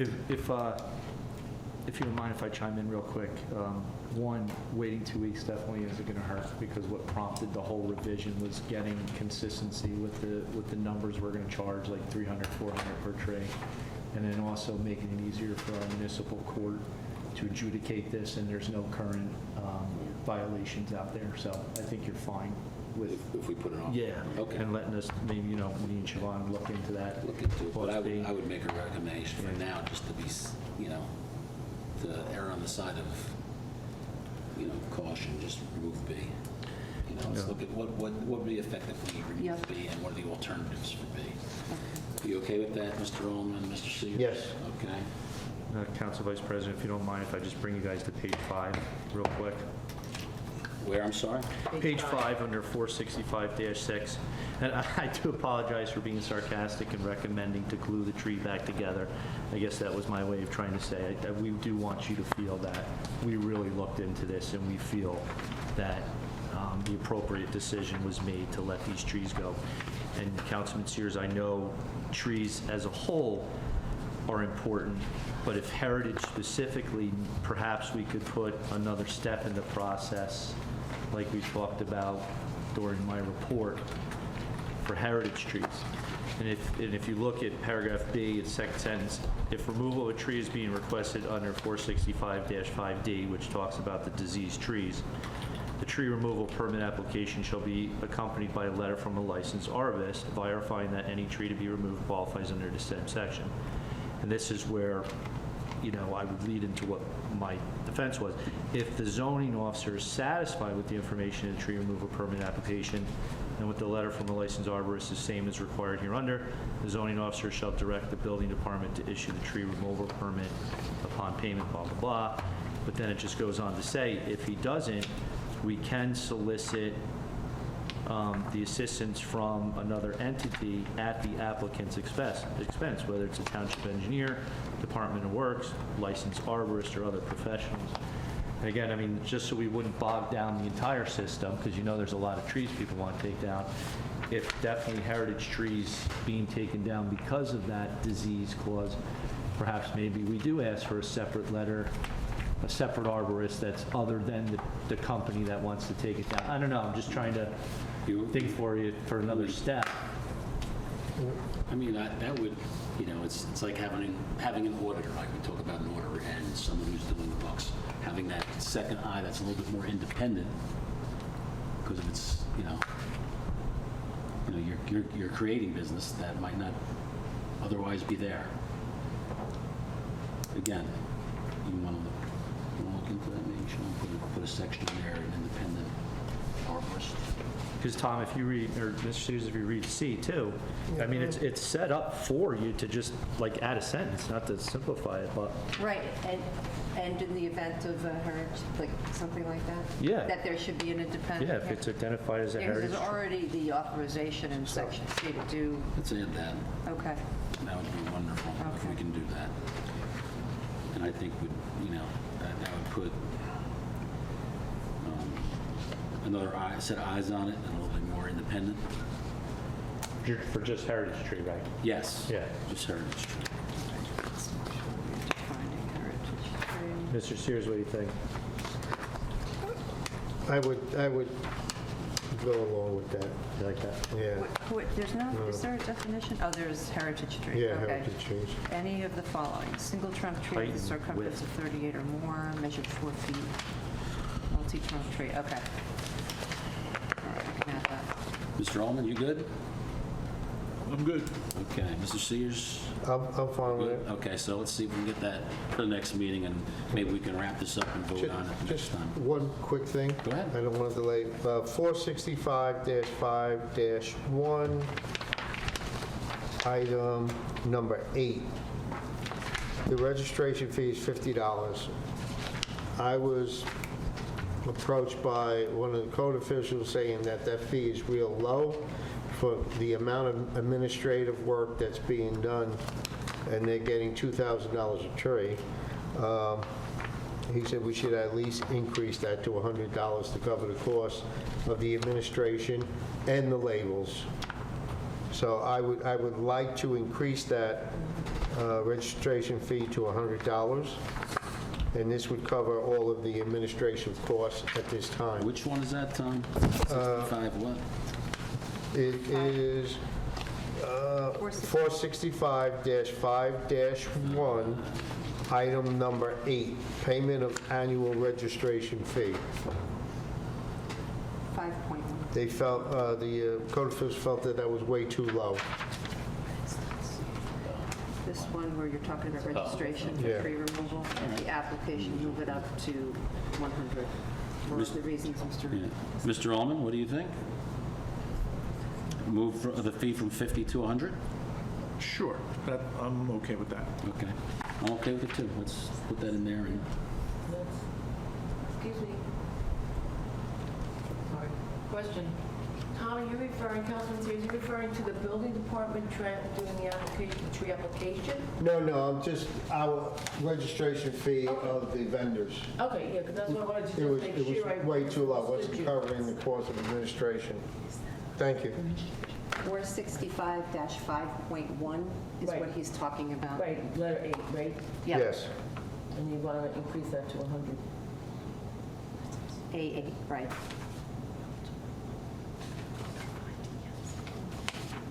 So it'd be $100 for a block of 5 decals, so if they want 10. Correct. They'll pay $200. Yes. Okay. it's a deal. 20 bucks. 20 bucks a decal. Not bad. Okay. Okay. Thank you. Okay, let's move on to B, under ordinances legislation, amendment of Chapter 223, schedules, no stopping, standing, for Mr. DiCarlo and the mayor. Yes, thank you. I've seen this quite a few times driving around town, but the complaint actually came in from a couple different residents trying to make turns out of Northgate, especially trying to go northbound. And what's happening is motorists are coming into town southbound on Pascack, and they're pulling into that little section that was up on this. I'm sorry? The carve-out you're talking? The carve-out of the street. Yeah, Oh, the Where it's the carve-out, yes, I think the they wider- carve. Yes, the wider- carve-out. And they're stopping there, and they're, conducting their business, whether it's on the phone or not, and it's, just, it's causing a hazard for people trying to turn. So our idea was to come up with no stopping or standing. We went to the county's like, hey, the enforcement and the ordinances is all within your business to do. And then speaking with Siobhan, I didn't realize this, but Pascack Road, I guess, is the complete, the entire length, both directions, right, Siobhan, is no parking. Right. Even though it's not posted in some areas. Right. But I guess whether it's semantics and, parking versus stopping and standing, again, I can't believe people would get away with that. We would have to add a section of stopping and standing. So Siobhan said, hey, do you want to do the entire length? I wasn't thinking that at first, but it's not a bad idea because where else on Pascack Road is safe to stop and stand? So that's what we're petitioning if that's the right word, we're asking the council to consider no stopping and standing for the entire length, both north and south, right, Sean, of Pascack Road. So the 4 county roads that we have, the other 3 have that? That's a good question. Because I had, in front of my office, I have a small carve-out, and people do stop there. On Ridgewood? On Ridgewood Road, so you got Ridgewood Road, Washington, Van Emberg, right, and Pascack. So I don't know what those streets are like, but they should all be the same. If we're doing it for one county road, we should do it for all the county roads. But I could tell you, across the street from the firehouse, that's becoming Where the a exits are? parking spot.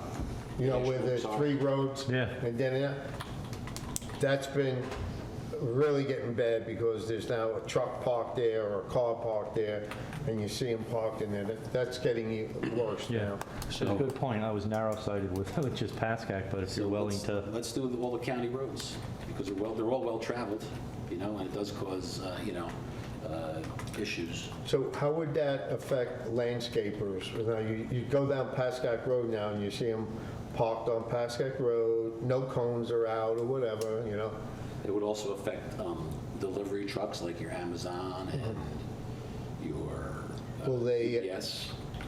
Well, the delivery truck's probably in and out, but these landscapers are there for 45 minutes. So you 30 can't say stopping and standing for 5 minutes. Yeah, You can't do that. Yeah. It's either got to be all or nothing.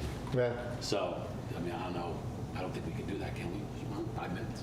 I'm sorry, I was looking at the So no one's ordinance. gonna time them that they're there for, we were talking about UPS trucks and Amazon yeah. trucks, because they stop and make their deliveries, so. I mean, you'll even see cars parked half on the sidewalk and half on the road in Pascack, trucks. Well, if they're on the sidewalk, there is an ordinance there Yeah. for summonses. Oh, yeah. Well, What if we concentrated just on the cutout areas then, and don't do the entire length? Because if a landscape truck parks and no one's in it, and they're mowing the lawn for a half hour, is that considered parked? Yeah. Well, then, Siobhan, please correct me, Pascack Road is already prohibited from parking on Pascack Road, right? Parking, yes.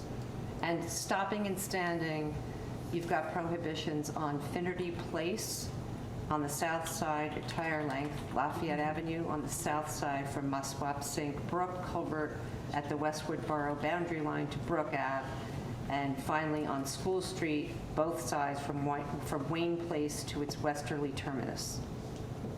That's your current prohibition on stopping and standing.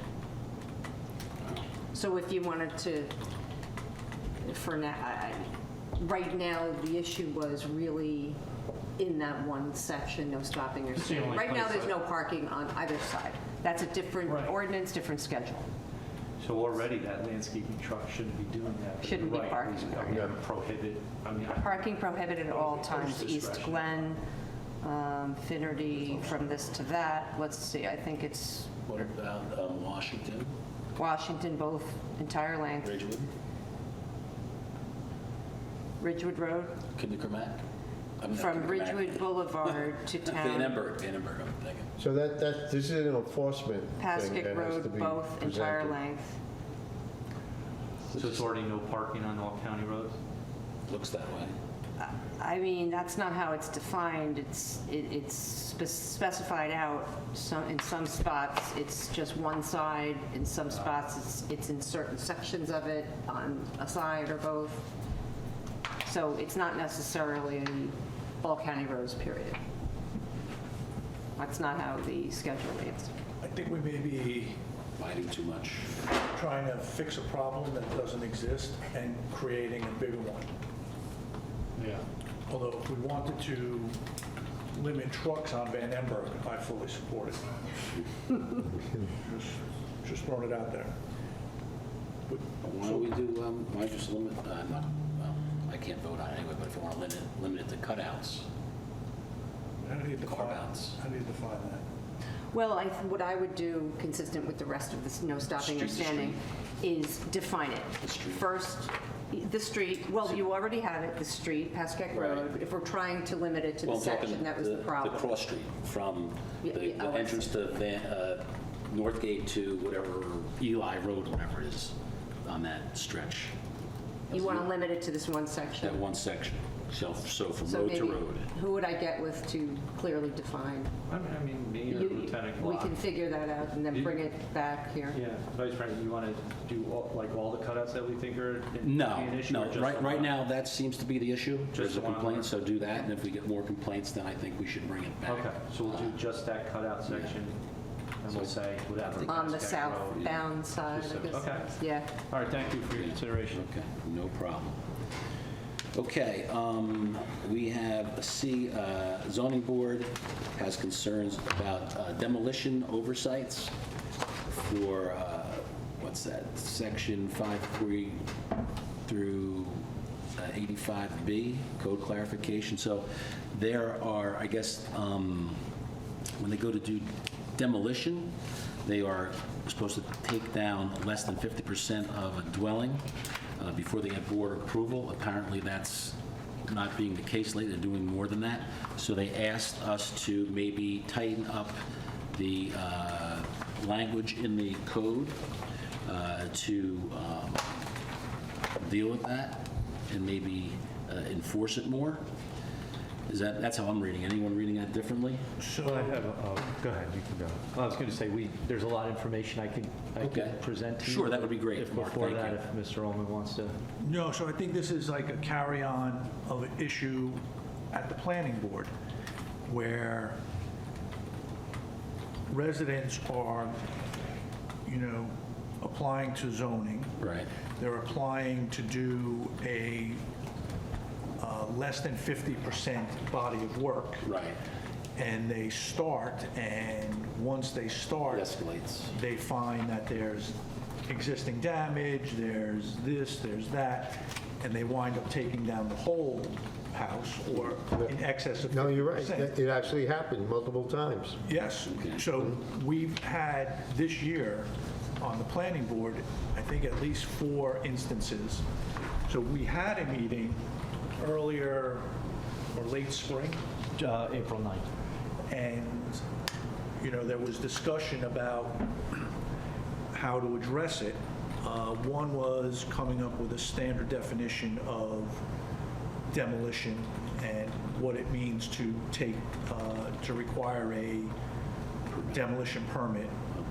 And the second was making contractors, engineers, homeowners aware that if you get to a point and you need to go further, you need to stop and you need to come back.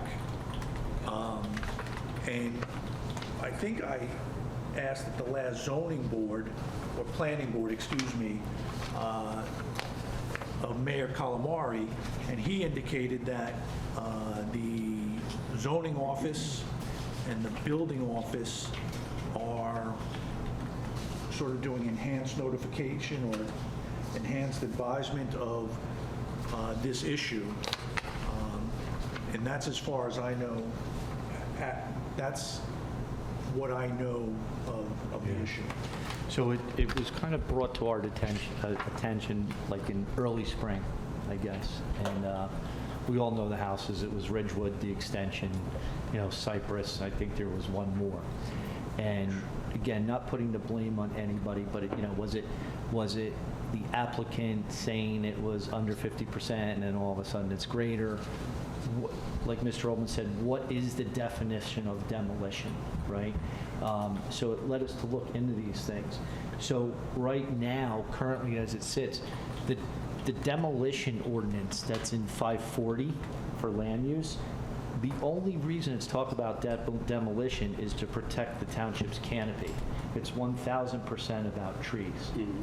So if someone's going to go greater than 50%, it triggers going to the planning board so they can discuss the canopy. So like Mr. Ullman says, there's nothing about demolition or what to do next. So we knew it had to be addressed via ordinance route, but we also need to address it versus with internal policy and procedure. So we had several meetings with the building department and then Grace as the planning and zoning assistant and the recommendations. And, again, whether it sounds silly or not, one of the biggest things we did was consolidate them and get them in the same room. So they hear the discussions, they're dealing with the residents at the same time. We're not sending them up to a different level. All that knowledge is in one room and they have consistent efforts when dealing with these different issues. The other thing was resolution compliance, assuring that the building department is adhering to what's in the resolutions that come from the planning board and the zoning board. The other thing was specifically writing on the demolition permit how much is permitted and what. So instead of it just being demolition permit, it says, again, I'm just guessing because I haven't seen one specifically, but, demo 40%, wall and whatever, I'm making that up. The other thing was to actually put on the zoning permit that's issued how much demolition is done. The other thing was if there is, and the UCC, the Uniform Construction Official, which is Darius, is very good at his job and he's very knowledgeable. So is everybody, but in this specific reason, he's responsible for all this because, sometimes it might not have to go to a board, right? So we made sure there's communication between the township engineer, the UCC, and the zoning and planning office with specific notes being put in the file folder, specific trail within emails of how much is supposed to be done. So we're trying to catch this with all these hands in the pot. So we took care of it internally. So then on April 9th, we had, Mr. Ullman, I think everybody and their brother was there. April 9th, we had Paul Azzolina as the planning board engineer. Beck Myers, both son and father, as our engineers. John Yakimic as the zoning board. Mr. Getz was there as the chairman of the zoning board. Mr. Sabina was there as the chairman of the planning board. Mr. Ullman was there as, pretty much all of that, right? Planning and council liaison. The mayor, myself, and then numerous building departments with Darius, Mr. Sedekase, Grace. And we got everybody in the room and we discussed this. At no fault of Mr. Getz, he had to leave at the end, so he may not have heard what the plan was with the ordinance. But they definitely heard the internal process we put in place. But towards the end, Mr. Sabino volunteered to lead the charge with getting the demolition ordinance revision, how we wanted it to present it to council. And it was going to be, him, myself, Mr. Azzolina, and Mr. Burgess. But as you know, every great plan gets punched in the face, and we had the housing element and the fair share plan that was taking Mr. Burgess's time.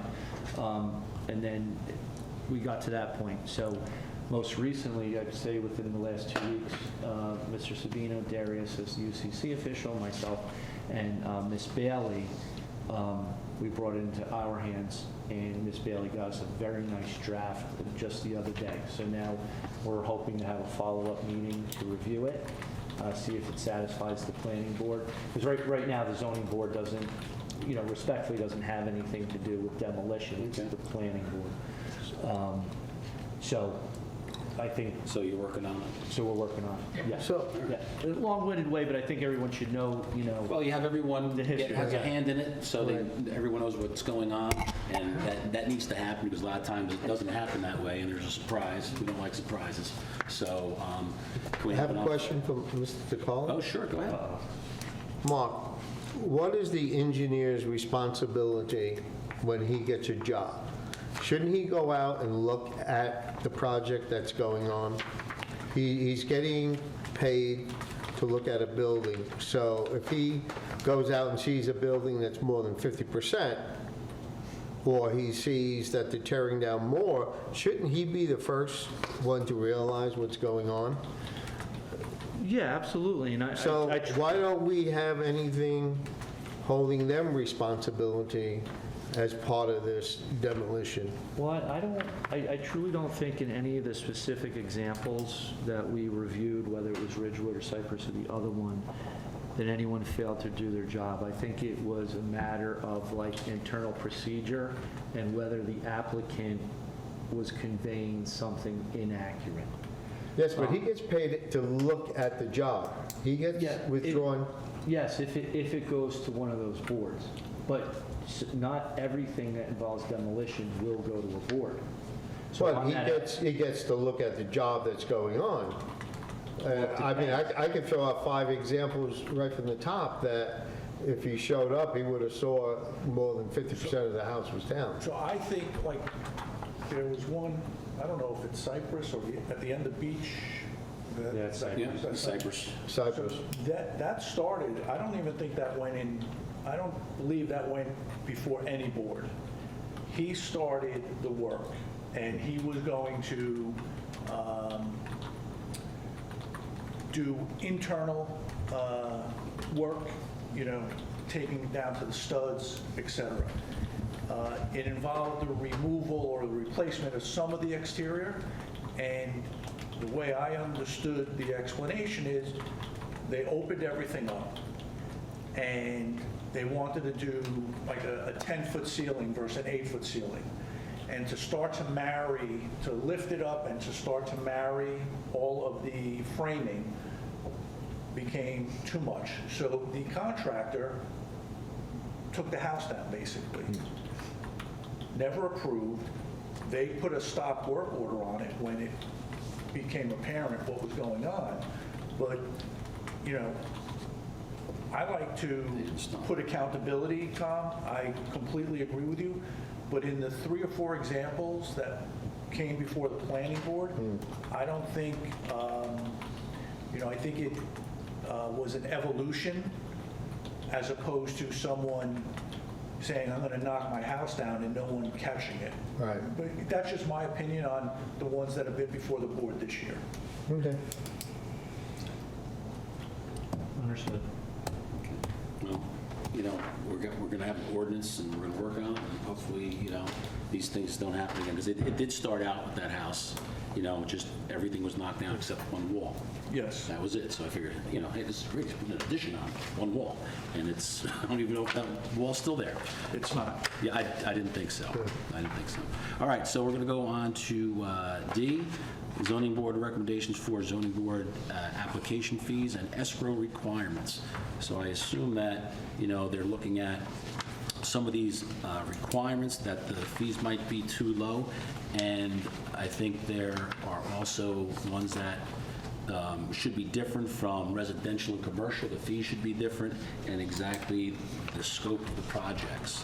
So I don't know, is the administration working on that as well, or? No, I don't have any, the first time I actually saw that memo was when I was reviewing this packet. I Okay. fully support them in most likely raising those fees. I do know, the struggles with Grace trying to get escrow replenished and not being able to pay bills, and then, of course, the engineers aren't going to continue doing work.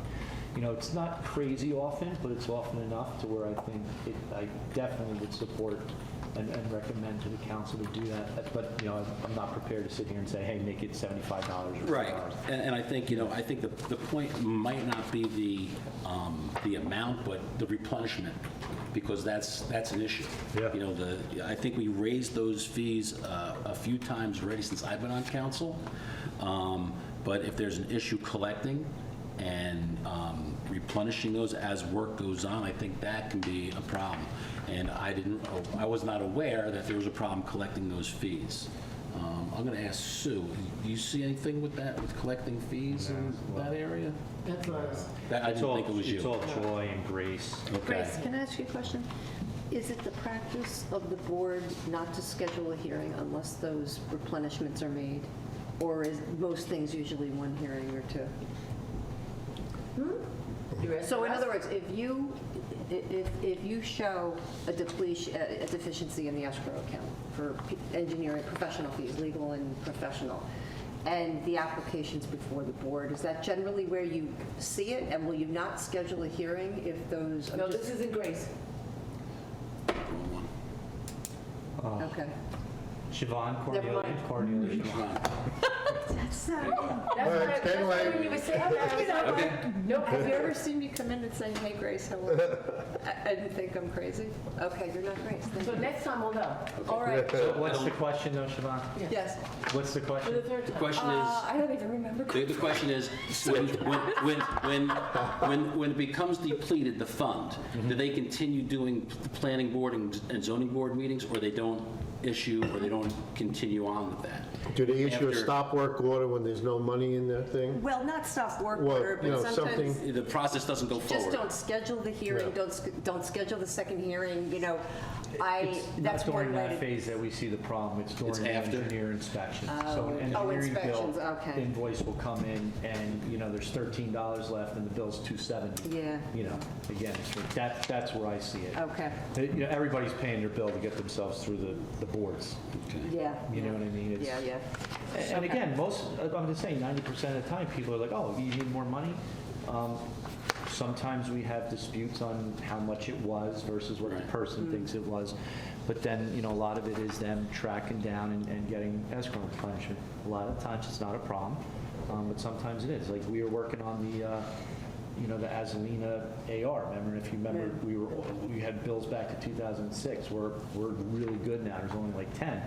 But when I get the report from Grace, you know, some of them are disputes, some of them won't pay a replenishment, you know, and Yeah. the jobs are well done, you know, and so, you know, that's where the issue is. Again, Okay. I don't know if the fees are not high enough, but I do know, because when we had that issue, speaking with Mr. Poller, he said, we certainly can stop doing work on this, but what would happen is people would have, you know, Mark DeCar would have Project A, and I stopped replenishing it. But then 2 years down the line, Mark DeCar wants to start Project B. And can we not punish them? I can't think of a better word. Like, can we not approve Project B? And he would say, no, you know, it's a new project. You know, Project A, you're fine on holding back on, but Project B, I mean, now we have a new sheriff in town. Can it be a but- checklist Yeah. item, kind of like proof of payment of taxes? Yeah. Proof of all payment Yeah, of town, right. outstanding, da, da, Yeah, da? well, I mean, like I Demand of said, site new plan sheriff's orders. in town, new attorney, so however, you know, the guidance. But, I mean, I would agree with Mr. Pollard, probably not under the current. yeah. Yeah. And then Councilman Casio just did, you know, again, not that you want to talk about it tonight, but there was a second component to that demolition oversight, and that was Right. the code clarification, the code ambiguous and interpretation. It was on the demolition one. Again, not that you want to discuss tonight, but it might, you know, they were, I think, looking for counsel to help on that. I don't know. But All right. we're also going to have another meeting with Mr. Burgess and Lenny, and I suggest if I'm capable of getting the chairman in a room together, which we probably can, we might be able to hammer out some of these things that there might just be missing information that people don't. Okay. know about. So again, it's, you know, a lot of stuff comes down to research, what other people are Yeah. doing. So I'm going to ask Sue and Cornelia, can you look at surrounding towns for us, what their differences in rates with commercial and residential escrow fees and the types that are needed? I think it's in there, Sue, didn't you? There's a couple towns. Quite a few. Yeah. Grace had done that. She put Yeah. there was Oakland was in there. Oakland, Waterford, Paramus, Amherst, Cliffside Park, Yeah. New Milford. Yeah, but I think. I don't know why those, but that's what's in there. So do you, I think she did the footwork well, already. let me ask, the current council, are you in the mood, so to speak, for raising those fees? I mean, if the fees, I don't want the fees to become prohibitive for someone doing work in the town, because sometimes that does happen. What really concerns me is non-payment of escrow fees when they run out. That's more my concern, more than anything else. And I don't know how that's enforceable, Siobhan, how we can do something with that. I mean, you look at, Their feet to the fire with that. if you look at Paramus, Section F, unpaid fees, established liens, I mean, I'll lean it. do we want to, there's an expense to that, though. There is an expense. Is it worth the expense? I mean, when you look at our fees compared to surrounding towns, we're clearly on the low end. I mean, really low. Yes. So even if we, came up to the low end, it would still, Yeah. it would offer more protection. I think you're right. I think we should bring them up. So you want to propose some numbers, Mr. Sears and Mr. Ullman, next time that you want to put in there? You want to take an average of the 5 surrounding towns of Washington Township? I would have no problem with that. Do a median. I think that would be fair. I'm okay with it. I mean, everything else goes up. Electric's going up, got to pay for it. Pay for it. Well, then you'll get escrow. You want heat or you want escrow account? You tell me. So let's definitely think about Okay. the fee that we want to, fees that we want to bring up, since we're on the low end. Because again, this should be a self-funding lines, right? When we send people out to the buildings, right, to look, our inspectors. Yes.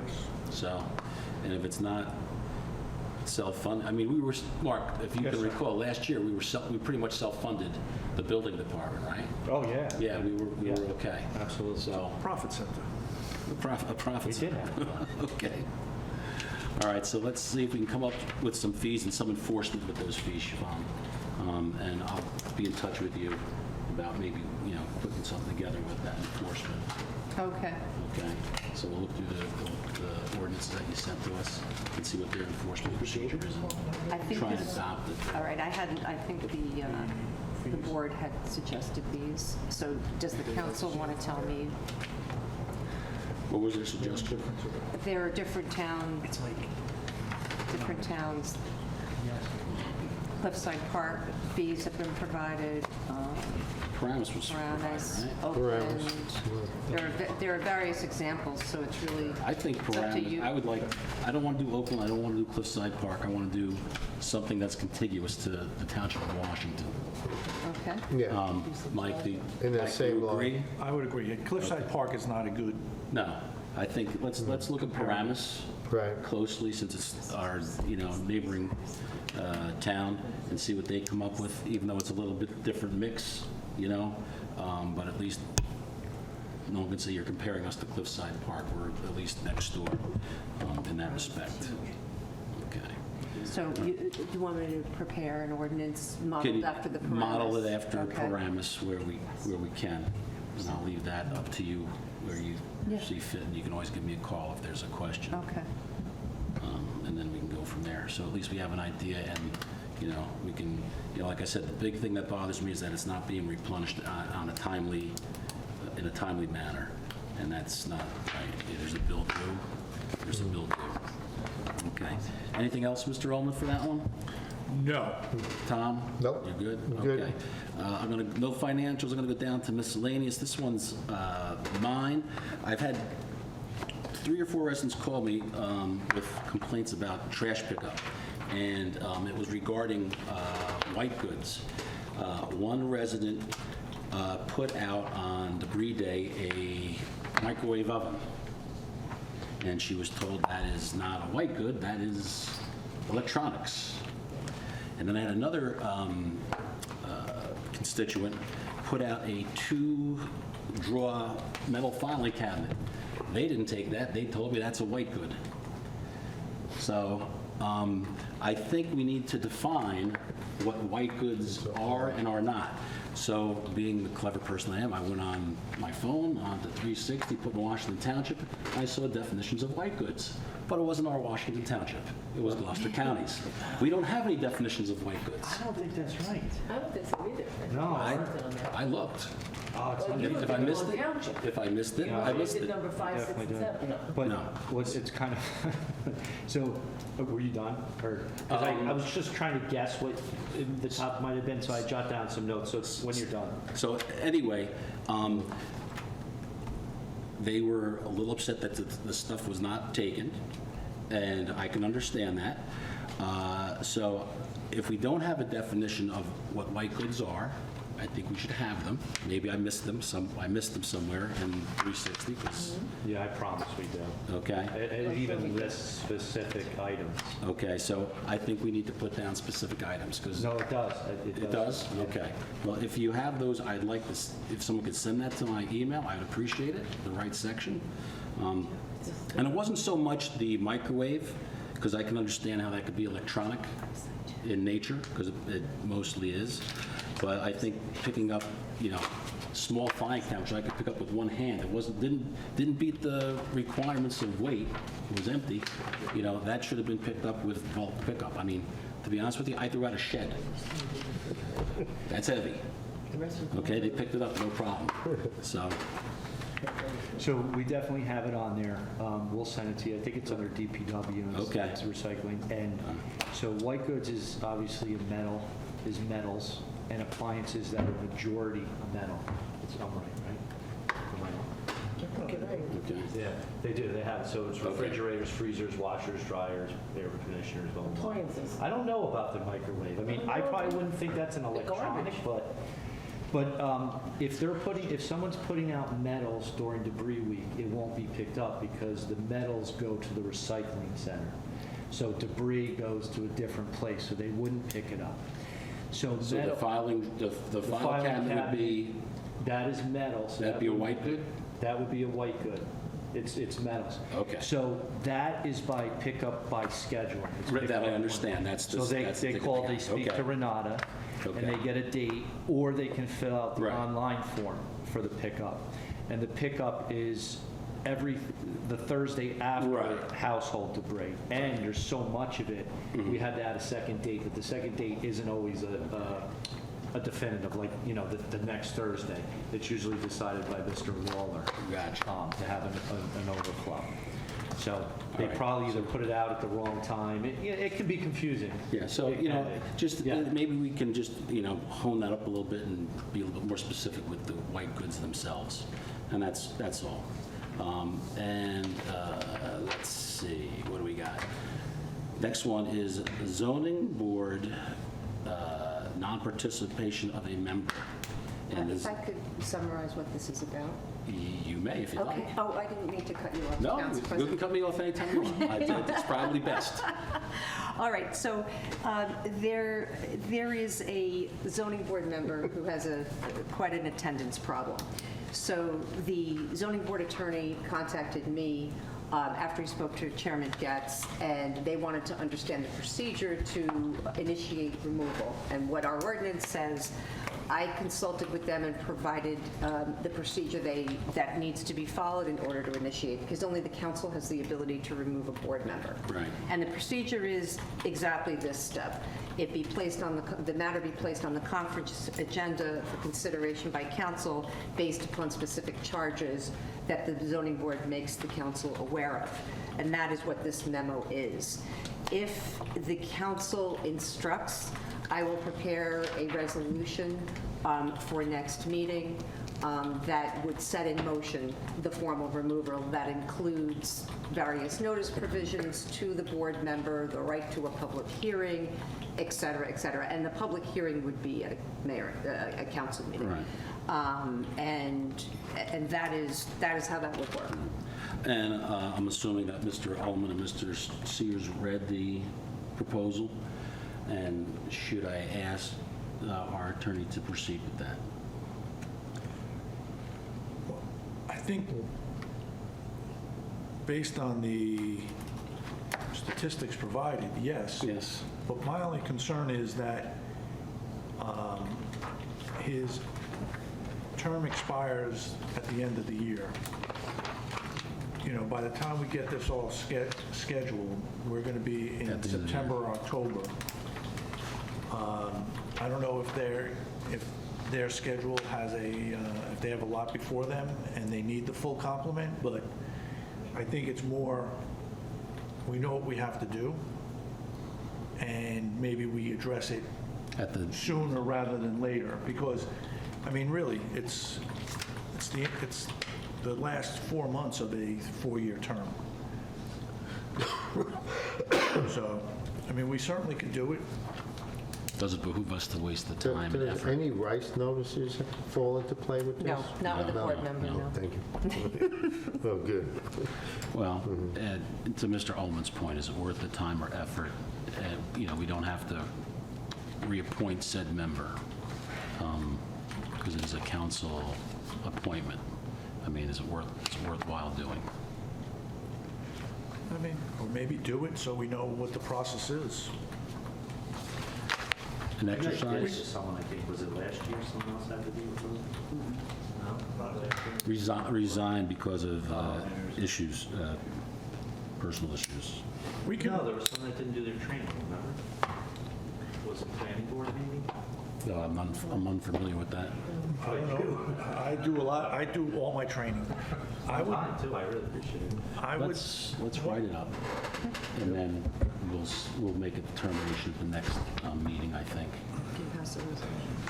Yeah, let's make it, if that's okay with Mr. Ullman, and Mr. Sears, Yep. a resolution, and then we can decide what we want to do with it. Yes. To Mike's point, you know, there's only a few months left, and we'll go from there.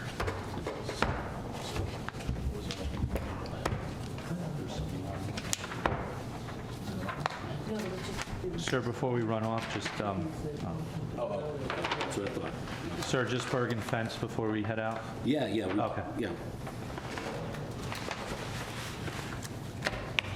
And how much was that change? It's $950, and we're incredibly below what we were anticipating spending. Look, it's a safety issue.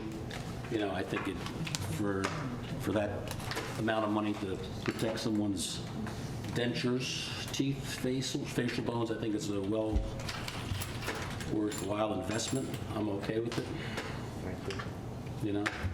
if it's for the kids, yes. If it's for Mike. I tell a lie, it's men's softball. It's the softball field. We'll take it down for the men's softball and leave it up for the kids. Yeah, just open the gate. Just open the gate. News, all James Memorial Field softball. leave their stress. Memorial Field softball. So, They can Thank you. Put things that do the we babies vote on that? No, For adults. Yes, definitely. We're good. Relieves their stress when they're So working. we'll approve the $900, $950 for the gate. Okay, somebody, Siobhan, All right. Any other, do you feel there's a resolution right for the is there a close? Of 950 for the kids? No, we're good. It'll be a change order resolution. Make it a change order resolution? I'll do that. Yes. Then I'll do that. I'll do a change order just to make it, so we have Final our, bill. And unclosed? And then if you notice. Nothing on Nothing on closed? No. At the desk, it says change order on it. yeah. Okay, anyone else that want to discuss anything else before we close up the meeting? We're good? Okay, so I will see you September 8th. I will see you September 8th, everyone. Enjoy the rest of the summer. And motion to close? So moved. So moved. By all? Aye? Aye. All right. Thank you very much. I'm not in trouble